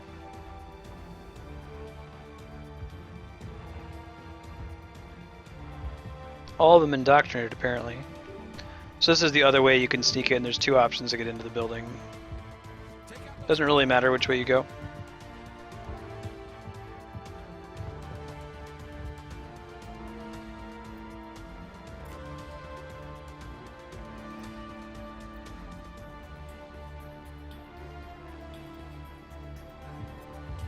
Not now, Shepard.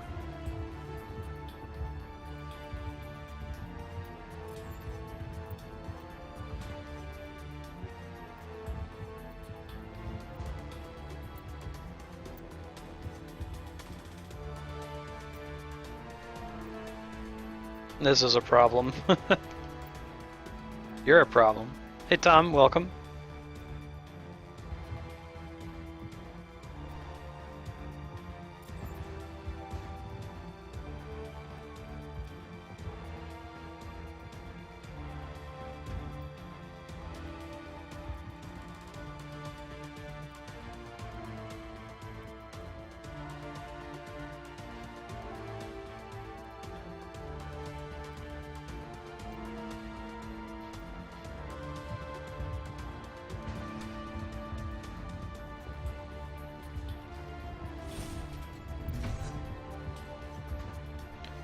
Keep going.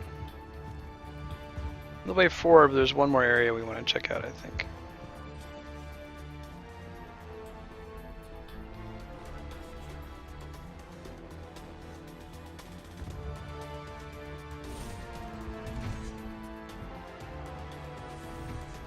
That's the way forward, so it might be over here. Yeah, I think this is it.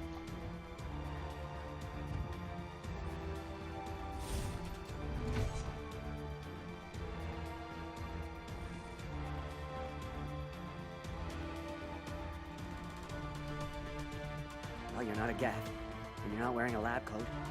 I guess I'm glad to see you. Lieutenant Gonto Imnes of the 3rd Infiltration Regiment, captured during recon. I assume the fleet was called in to destroy the base? The transmission wasn't clear. Fleet's not coming. I see. Then you must be the infiltration team. I know the captain. He will want this facility destroyed. My team was altered, indoctrinated. He knew about the breeding grounds. But the indoctrination is a greater threat, and far more horrifying. I watched good people reduced to mindless husks. There isn't anything left. Others died during the experiments. Indoctrination is worse than breeding an army of Krogan. Do you know anything about the experiments they were conducting? They were studying indoctrination. Symptoms, progress. Saren uses it to control his people, but I don't think he fully understands it. I don't know much else. I just saw what it did to the others. Turned them into empty husks. I can't end up like that, please. Let me out. I'm opening your cell, but then you're on your own.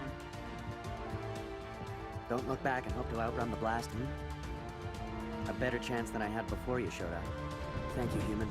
And good luck. You'll need it. There's nothing left of them. Oh, this is no way to treat a prisoner. Kill them, sure, but leave them like this. Open the doors. Give them a chance to outrun the blast. Are you sure? We should at least in this state they're in. Let them out. They won't hurt us. Yes, Commander. Actually, though, I can kind of see the argument to put them out of their misery, but...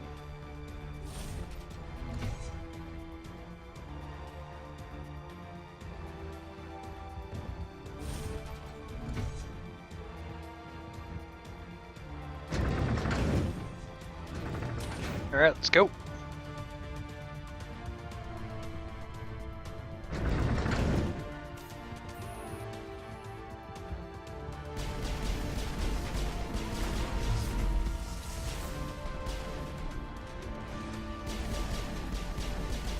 Oh man, it's a Krogan scientist. What's that all about?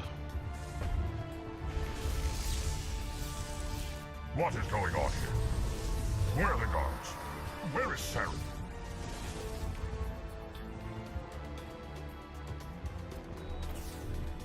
No, stay back. This is important work. This is the glorious salvation of my species. You will not destroy the work we have started.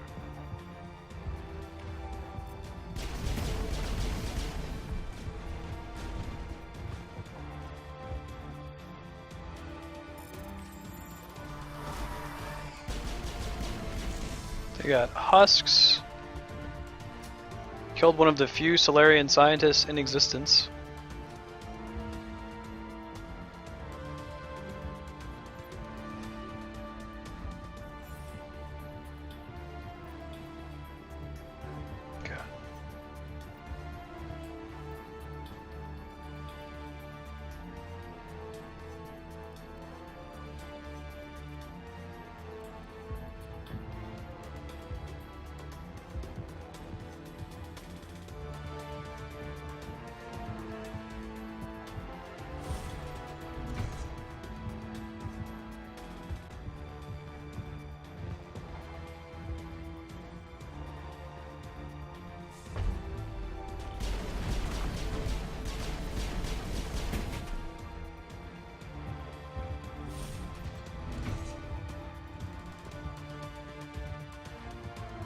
Don't shoot!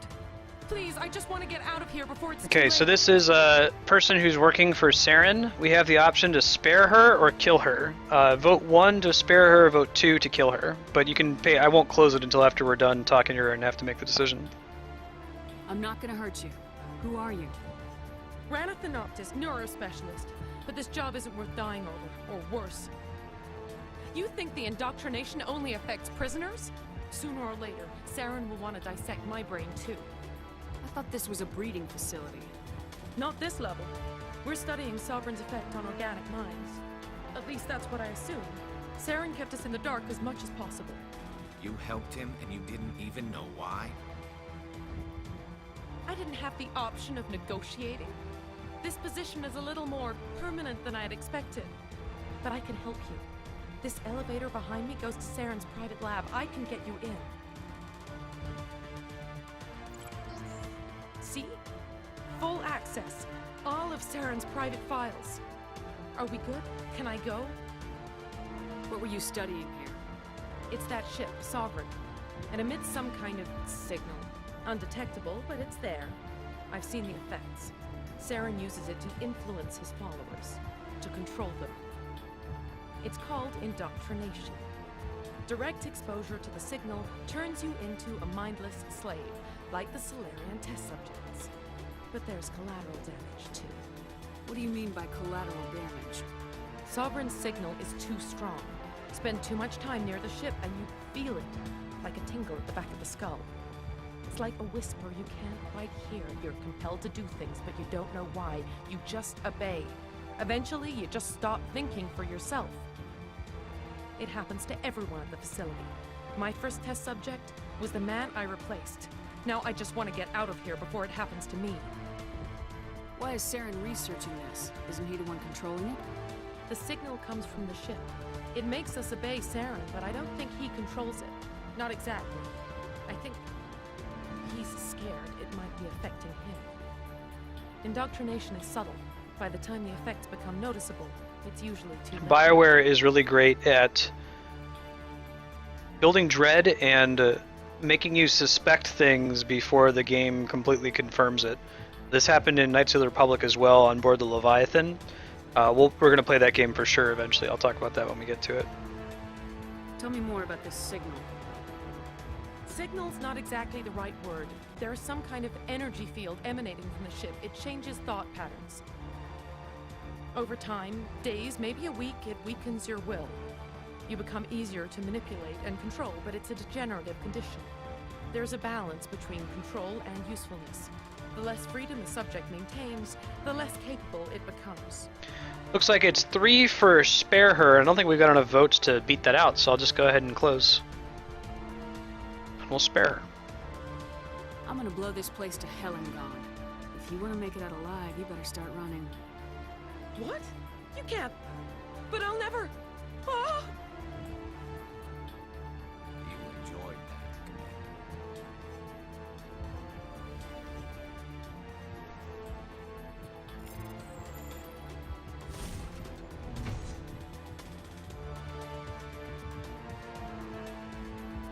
Okay, we're less than 10 minutes away from the rad conversation I keep talking about.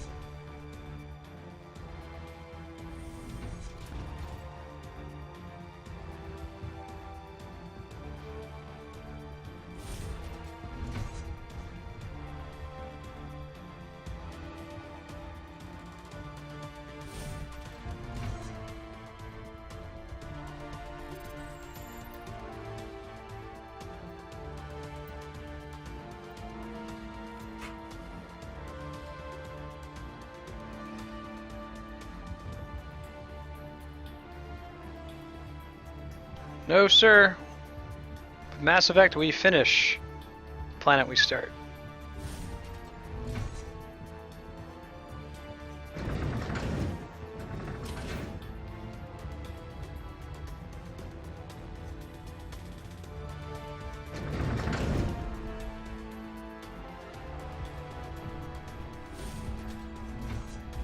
Yeah, here it is. It's going to be in about 5 minutes. Over here, it's another beacon, like the one on Eden.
I get the feeling something bad is about to happen.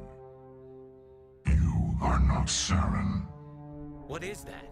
Some kind of VI interface? Rudimentary creatures of blood and flesh. You touch my mind, fumbling in ignorance, incapable of understanding. I don't think this is a VI. There is a realm of existence so far beyond your own, you cannot even imagine it. I am beyond your comprehension. I am Sovereign. Sovereign isn't just some Reaper ship Saren found. It's an actual Reaper. Reaper, a label created by the Protheans to give voice to their destruction. In the end, what they chose to call us is irrelevant. We simply are. The Protheans vanished 50,000 years ago. You couldn't have been there. It's impossible. Organic life is nothing but a genetic mutation. An accident. Your lives are measured in years and decades. You wither are eternal, the pinnacle of evolution and existence. Before us, you are nothing. Your extinction is inevitable. We are the end of everything. There is an entire galaxy of races united and ready to face you.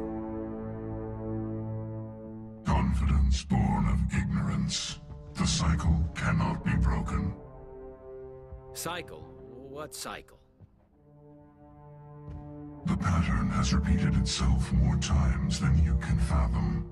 Organic civilizations rise, evolve, advance, and at the apex of their glory, they are extinguished. The Protheans were not the first. They did not create the Citadel. They did not forge the mass relays. They merely found them. The legacy of my kind. Why would you construct the mass relays, then leave them for someone else to find? Your civilization is based on the technology of the mass relays. Our technology. By using it, your society develops along the paths we desire. We impose order on the chaos of organic evolution. You exist because we allow it, and you will end because we demand it. They're harvesting us. They're here to wipe us out. What do you want from us? Slaves? Resources? My kind transcends your very understanding. We are each a nation, independent, free of all weakness. You cannot even grasp the nature of our existence. Where did you come from? Who built you? We have no beginning. We have no end. We are infinite. Millions of years after your civilization has been eradicated and forgotten, we will endure. Where are the rest of the Reapers? Are you the last of your kind? We are Legion. The time of our return is coming. Our numbers will darken the sky of every world. You cannot escape your doom. You're not even alive. Not really. You're just a machine, and machines can be broken. Your words are as empty as your future. I am the vanguard of your destruction. This exchange is over.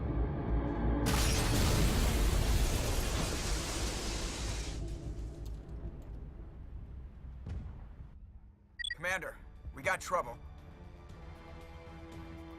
Hit me, Joker. That ship Sovereign, it's moving. I don't know what you did down there, but that thing just pulled a turn that would shear any of our ships in half. It's coming your way, and it's coming hard. You need to wrap things up in there fast. This console's been disabled. Orders, Commander. Let's head to the breeding facility. Joker can pick us up after we set the nuke. There you go, all downhill from there. Actually, the Vigil conversation is a continuing uphill.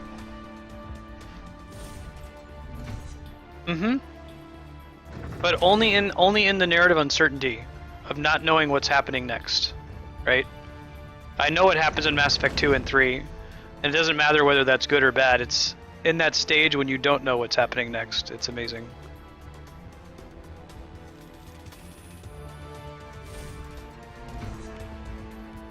Vigil is very close. Vigil might be as awesome, if not more awesome. We'll see. You have permanent hearing damage, Kami? Geth returning from your position, Viento.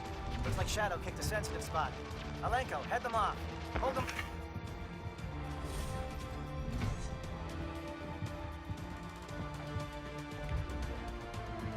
I mean, you have an inherent problem too, right? If the Reapers are the main antagonists of the series, and like a basic tenet of the Reapers is that they are unfathomable and that humans cannot imagine what their true motives are, then any attempt by a human to write what their motives might be would fail, right? It's like Cthulhu. Like, the reason Cthulhu works is because we know almost nothing about Cthulhu. Lovecraft intentionally obscures information.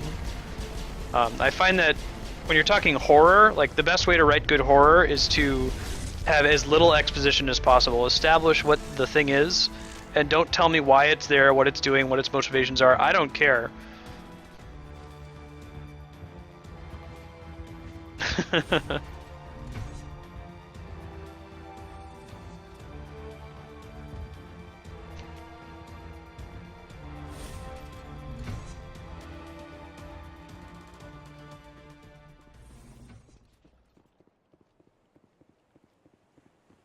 And actually, this isn't just in the context of me having beaten Mass Effect 2 and 3. I dreaded this after beating this game. I was like, oh, that's so sweet. They should just like not make a Mass Effect 2 and 3 so that I can have this feeling forever. That wouldn't it be cool if they finished it? Shit. I got sniped.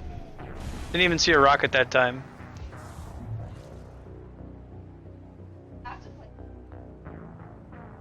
Ah, but I would have found out. The Mass Effect 2 is still a great game. There's a similar point in Mass Effect 2, right before what 2 calls the suicide mission.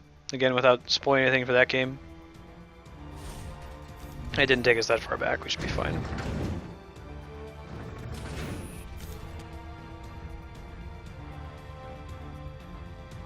Sort of like the movie Interstellar kind of accomplishes this too. Like before they go through the wormhole, not spoiling anything for Interstellar, there's a wormhole and somebody goes through it.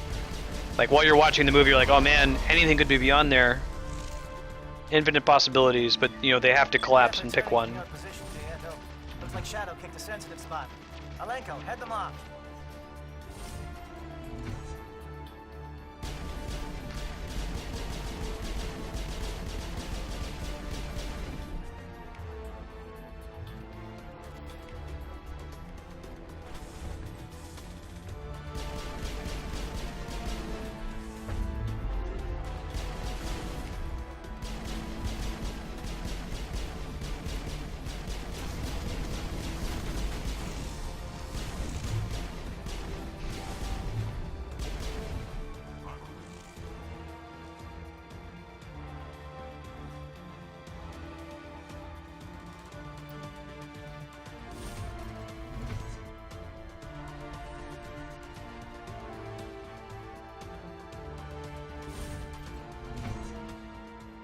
Save when it lets us. There we go. Because we get one shot by a sniper again here.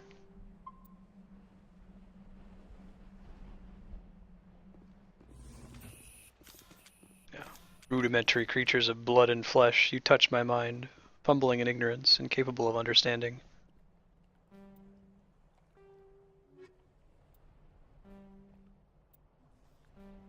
Let's just start getting rid of some of this crap.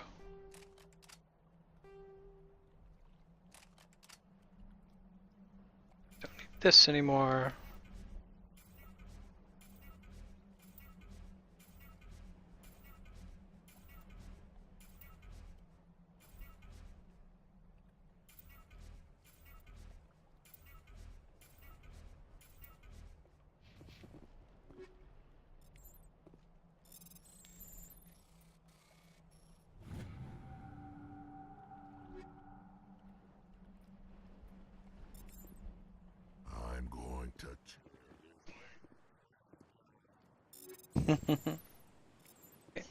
Andrea said, yes, you are, Rex. You tell him.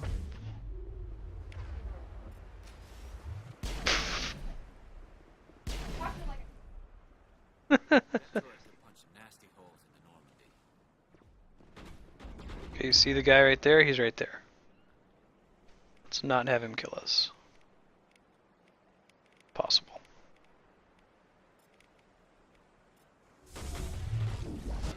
I think we got him.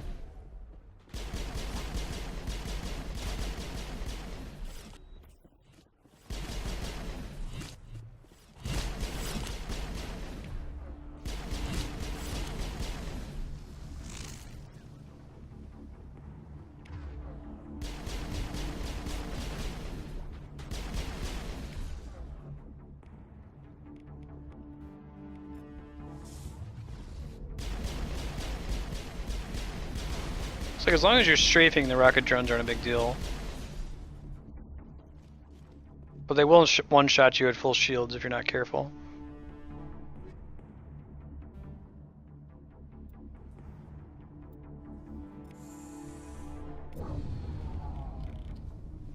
Enemy sighted. Look out! Follow this up.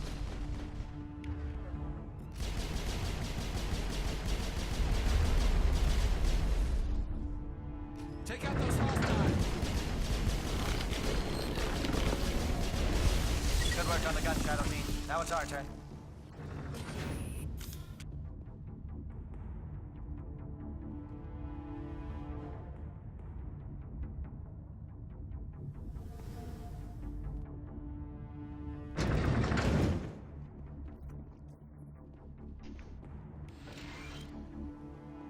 That's it. We need to clear the Geth and set those charges.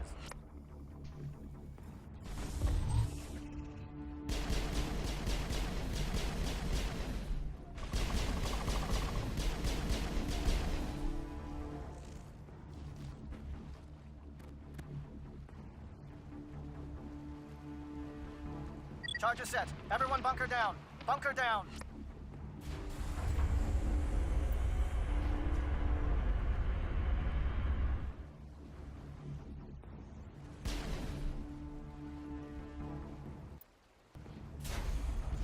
All right!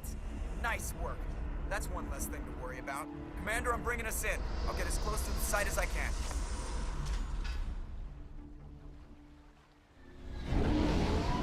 There's the Normandy. Norman Dizzle. Turn it up a little.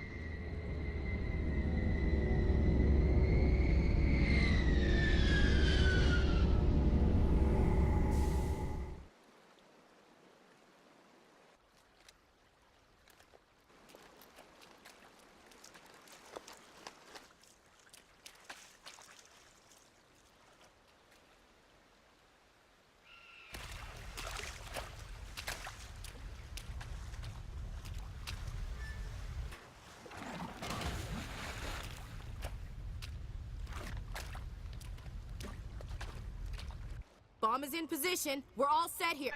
Commander, do you read me? The nuke is almost ready, Lieutenant. Get to the rendezvous point. Negative, Commander. The Geth have us pinned down on the AA tower. We've taken heavy casualties. We'll never make the rendezvous point in time. Get them out of there, Joker, now! Negative. It's too hot. You can't risk it. We'll hold them off as long as we... It's okay, Commander. I need a couple of minutes to finish arming the nuke. Go get them and meet me back here. Up to the AA tower. Move!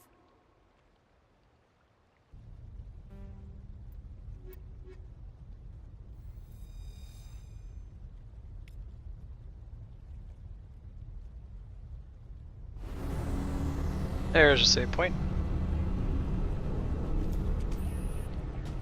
One thing I miss is the cool, like, which way is the way forward button that you can press in Bioshock Infinite. Every game should have that.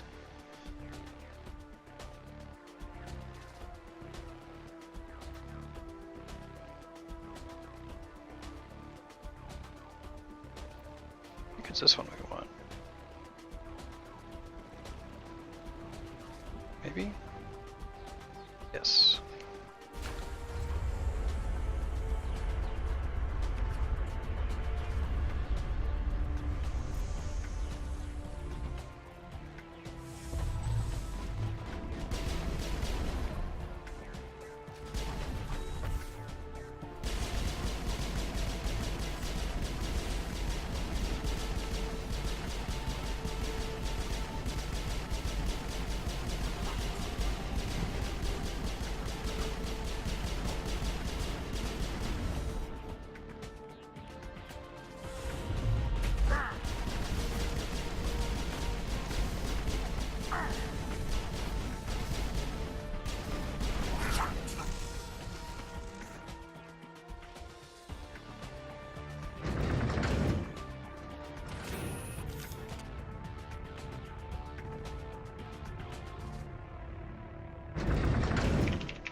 Yeah, Infinite was pretty awesome, Kami. We played it blind playthrough on stream. It was Hapax's suggestion. Very glad to have played it. My wife is playing it right now. She's pretty far.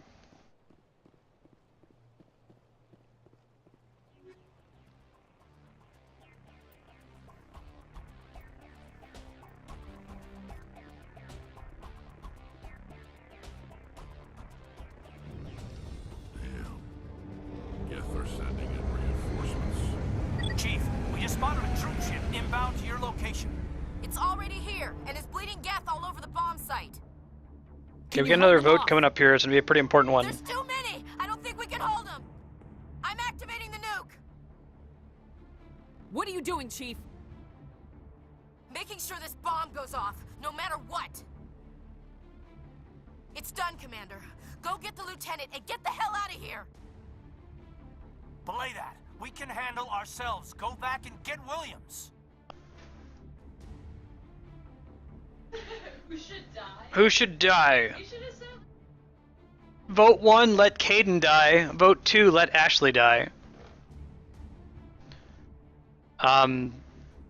No, I voted it that way because, like, before Andrew and I got married, and well, I guess we went straight from engaged to married, didn't we? Like, she was playing this game, she's like, can I just let them both die? And I resisted proposing to her right then.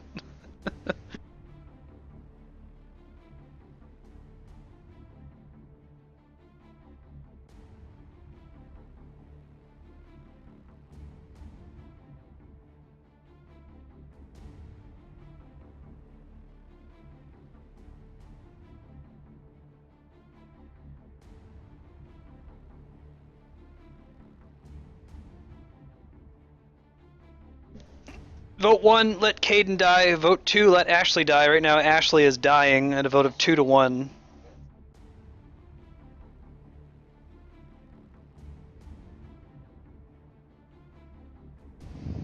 Oh. Sneakers, what the hell? 3 to 2.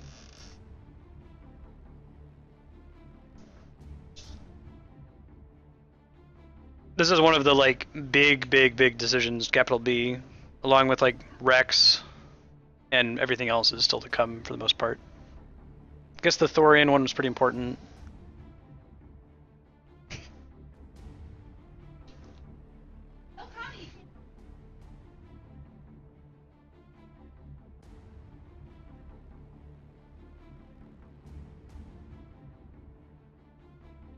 From a story perspective, if we're just going pure narrative, right now letting Ashley die is the way forward. I think that makes sense because, like, we left her to go get Caden. It would be kind of annoying to, like, leave and then turn around. But let the vote run for another 60 seconds. If you want to influence Caden versus Ashley, it's 3 and 2 right now.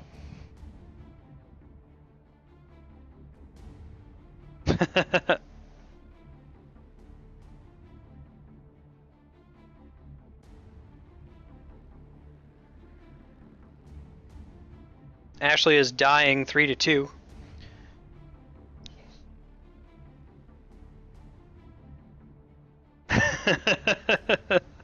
I'm sorry, Kami.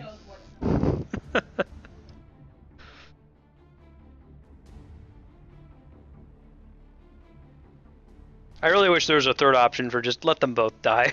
Let me just get off this rock. Doesn't make sense. Alright, so at a vote of 4 to 2, we're letting Ashley die.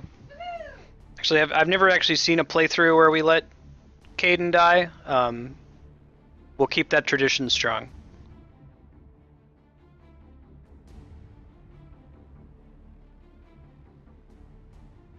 Alenko, radio Joker and tell him to meet us on the AA tower. Yes, Commander. You know it's the right choice, LT. I'm sorry, Ash. I had to make a choice. I understand, Commander. I don't regret a thing. Shakes fist.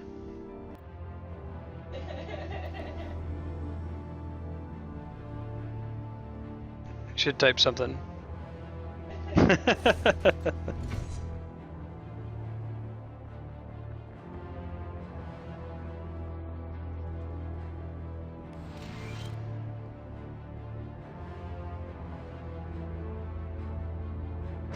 I think that it would have been made too many branching points for the future games, but it would have been cool if they, like, did a check on which 2 party members you'd use the most up to this point, and then made you pick between those 2. But I think that the number of people who actually used Ashley or Caden is probably quite small, and the number who used only those 2 is probably near 0, if not 0. Because you're playing, like, a sci-fi game, of course you're going to have at least 1 alien party member.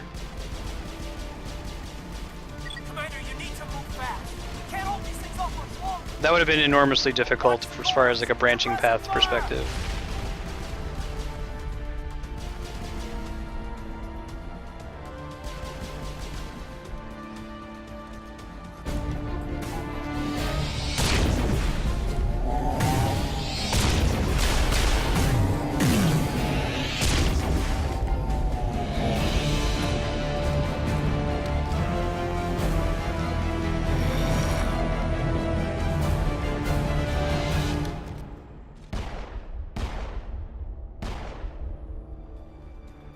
This has been an impressive diversion, Shepard. My Geth were utterly convinced the Solarians were the real threat. Of course, it was all for nothing.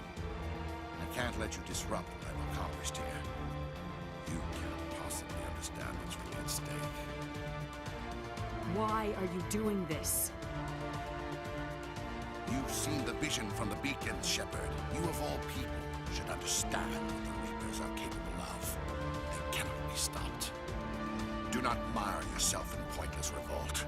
Do not sacrifice everything for the sake of petty freedoms. The Protheans tried to fight, and they were utterly destroyed. Trillions dead. But what if they had bowed before the invaders? Would the Protheans still exist? Is submission not preferable to extinction? Do you really believe the Reapers will let us live? Now you see why I never came forward with this to the Council. We organics are driven by emotion instead of logic. We will fight even when we know we cannot win. But if we work with the Reapers, if we make ourselves useful, think how many lives could be spared. Once I understood this, I joined Sovereign, though I was aware of the dangers. I had hoped this facility could protect me. You're afraid Sovereign is influencing you. You're afraid he's controlling your thoughts. I've studied the effects of indoctrination. The more control Sovereign exerts, the less capable the subject becomes. That is my saving grace. The Sovereign needs me to find the conduit. My mind is still my own, for now. But the transformation from ally to servant can be subtle. I will not let it happen to me. Why are the Geth following Sovereign? They believe Sovereign to be some kind of god, the pinnacle of their own evolution. But the reaction of their deity is most telling. It is insulted. Sovereign does not desire the pitiful devotions the Geth hurl at it. They are just tools, and no amount of belief on their part will change that. But as tools, they are useful. They will survive the coming invasion. If organic life is to survive, we must also prove we are useful. We must work with the Reapers. Tell me why Sovereign needs the conduit. Tell me what it is.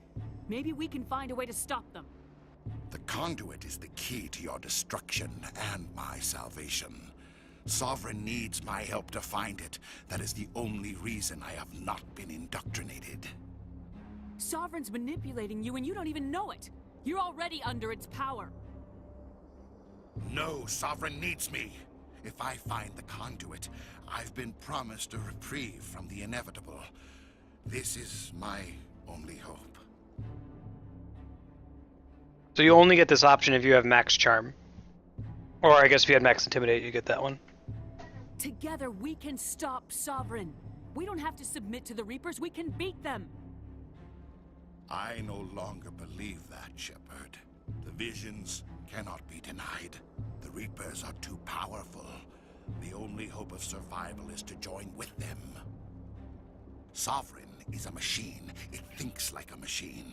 If I can prove my value, I become a resource worth maintaining. There is no other logical conclusion. You were a Spectre. You were sworn to defend the galaxy. Then you broke that vow to save yourself. I'm not doing this for myself. Don't you see? Sovereign will succeed. It is inevitable. My way is the only way any of us will survive. I'm forging an alliance between us and the Reapers, between organics and machines. And in doing so, I will save more lives than have ever existed. But you would undo my work. You would doom our entire civilization to complete annihilation. And for that, you must die. So interestingly, Saren's intended goal is to synthesize basically organics and machines. Have them live together, maybe as thralls of the Reapers, but still. Although he's indoctrinated, so who knows what he actually thinks.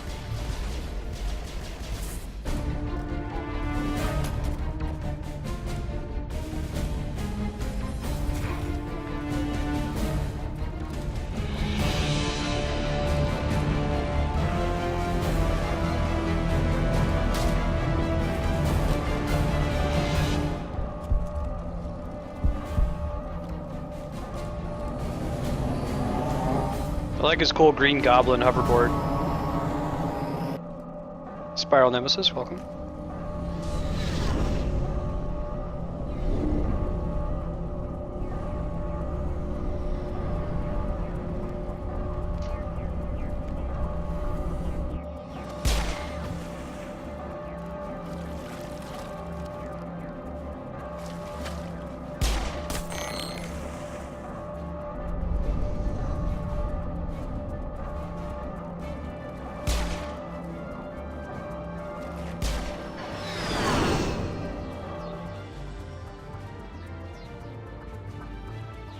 All right, everybody, hang on!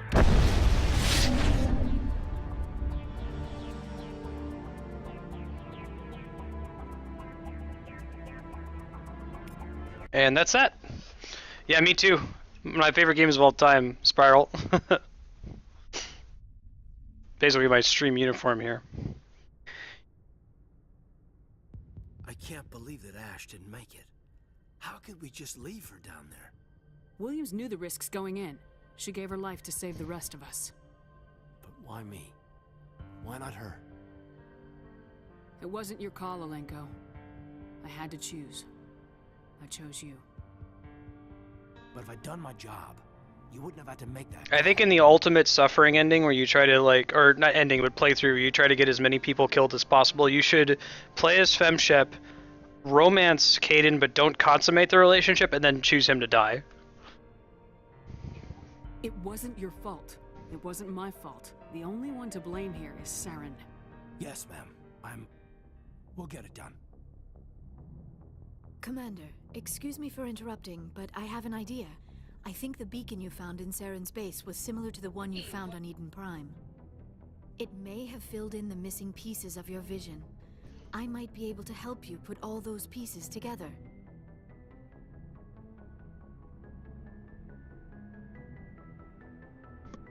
You want to join our minds again, don't you?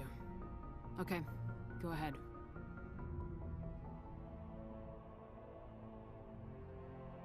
Relax, Commander. Embrace eternity.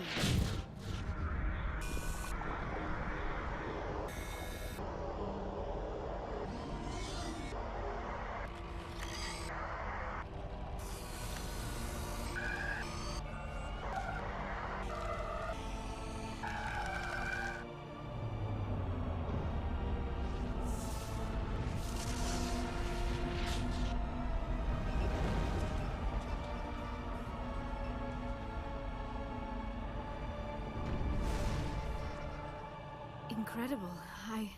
I never thought the images would be so intense. I need a moment to collect myself.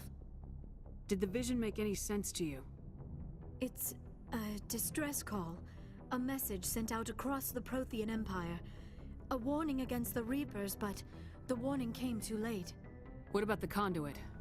There were other images, locations, places I recognized from my research. Ilos! The conduit is on Ilos! I've never heard that name before. I am not surprised. Ilos is in a region of space accessible only through the Mu Relay, but the Mu Relay was lost thousands of years ago. Nobody knows where it is. How do you lose a mass Good relay? question.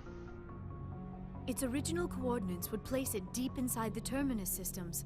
Unfortunately, a star in one of those nearby systems went nova roughly 4,000 years ago. The shockwave sent the relay trillions of kilometers off course. Then the dust and the radiation from the exploding star engulfed that entire region in a dense nebula cloud. Finding any object in space is difficult. Finding the Mu Relay inside a nebula cloud is virtually impossible. It would take decades. If nobody's ever been there, how did you recognize Ilos from my visions? I recognized some of the landmarks from the photos and vids I'd seen during my research. I know of Ilos. I just do not know where it is. Are you saying it's hopeless? I am afraid so. Unless you somehow find the coordinates for the Mu Relay, then it would be possible to... Oh... I am sorry. The joining is... exhausting. I should go to the medical bay and lie down for I a moment. love the, yeah, I know it's pronounced, or I know it's spelled W-H-O-A, but, I think the subreddit is W-O-A-H. It's a Keanu Reeves woe versus a Joey Lawrence woe. How the Renegade options didn't tire me out. Dr. Chalkwash should take a look at you. That will not be necessary. I just need some rest. Somewhere quiet. We're done here. Dismissed. Commander, there's a convoy nearby. I can link us in if you want to report back to the Citadel Council. You know, to warn them about Sovereign. Set the link up, Joker. They need to know. Patching it through. Commander Shepard, I'm pleased to see your mission on Virmire was a success. Saren is formidable enough without an army of Krogan serving under him.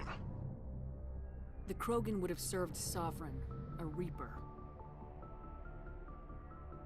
Yes, we saw mention of this on your report.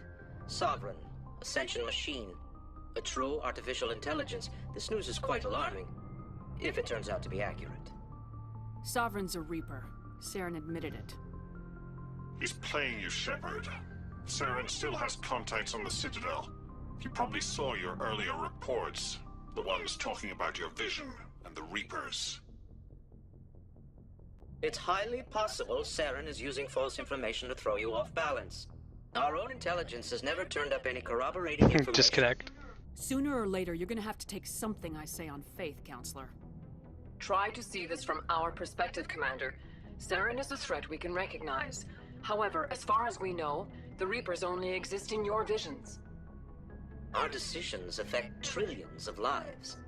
We cannot act on the accusations of a single person, even a Spectre. Not without solid evidence.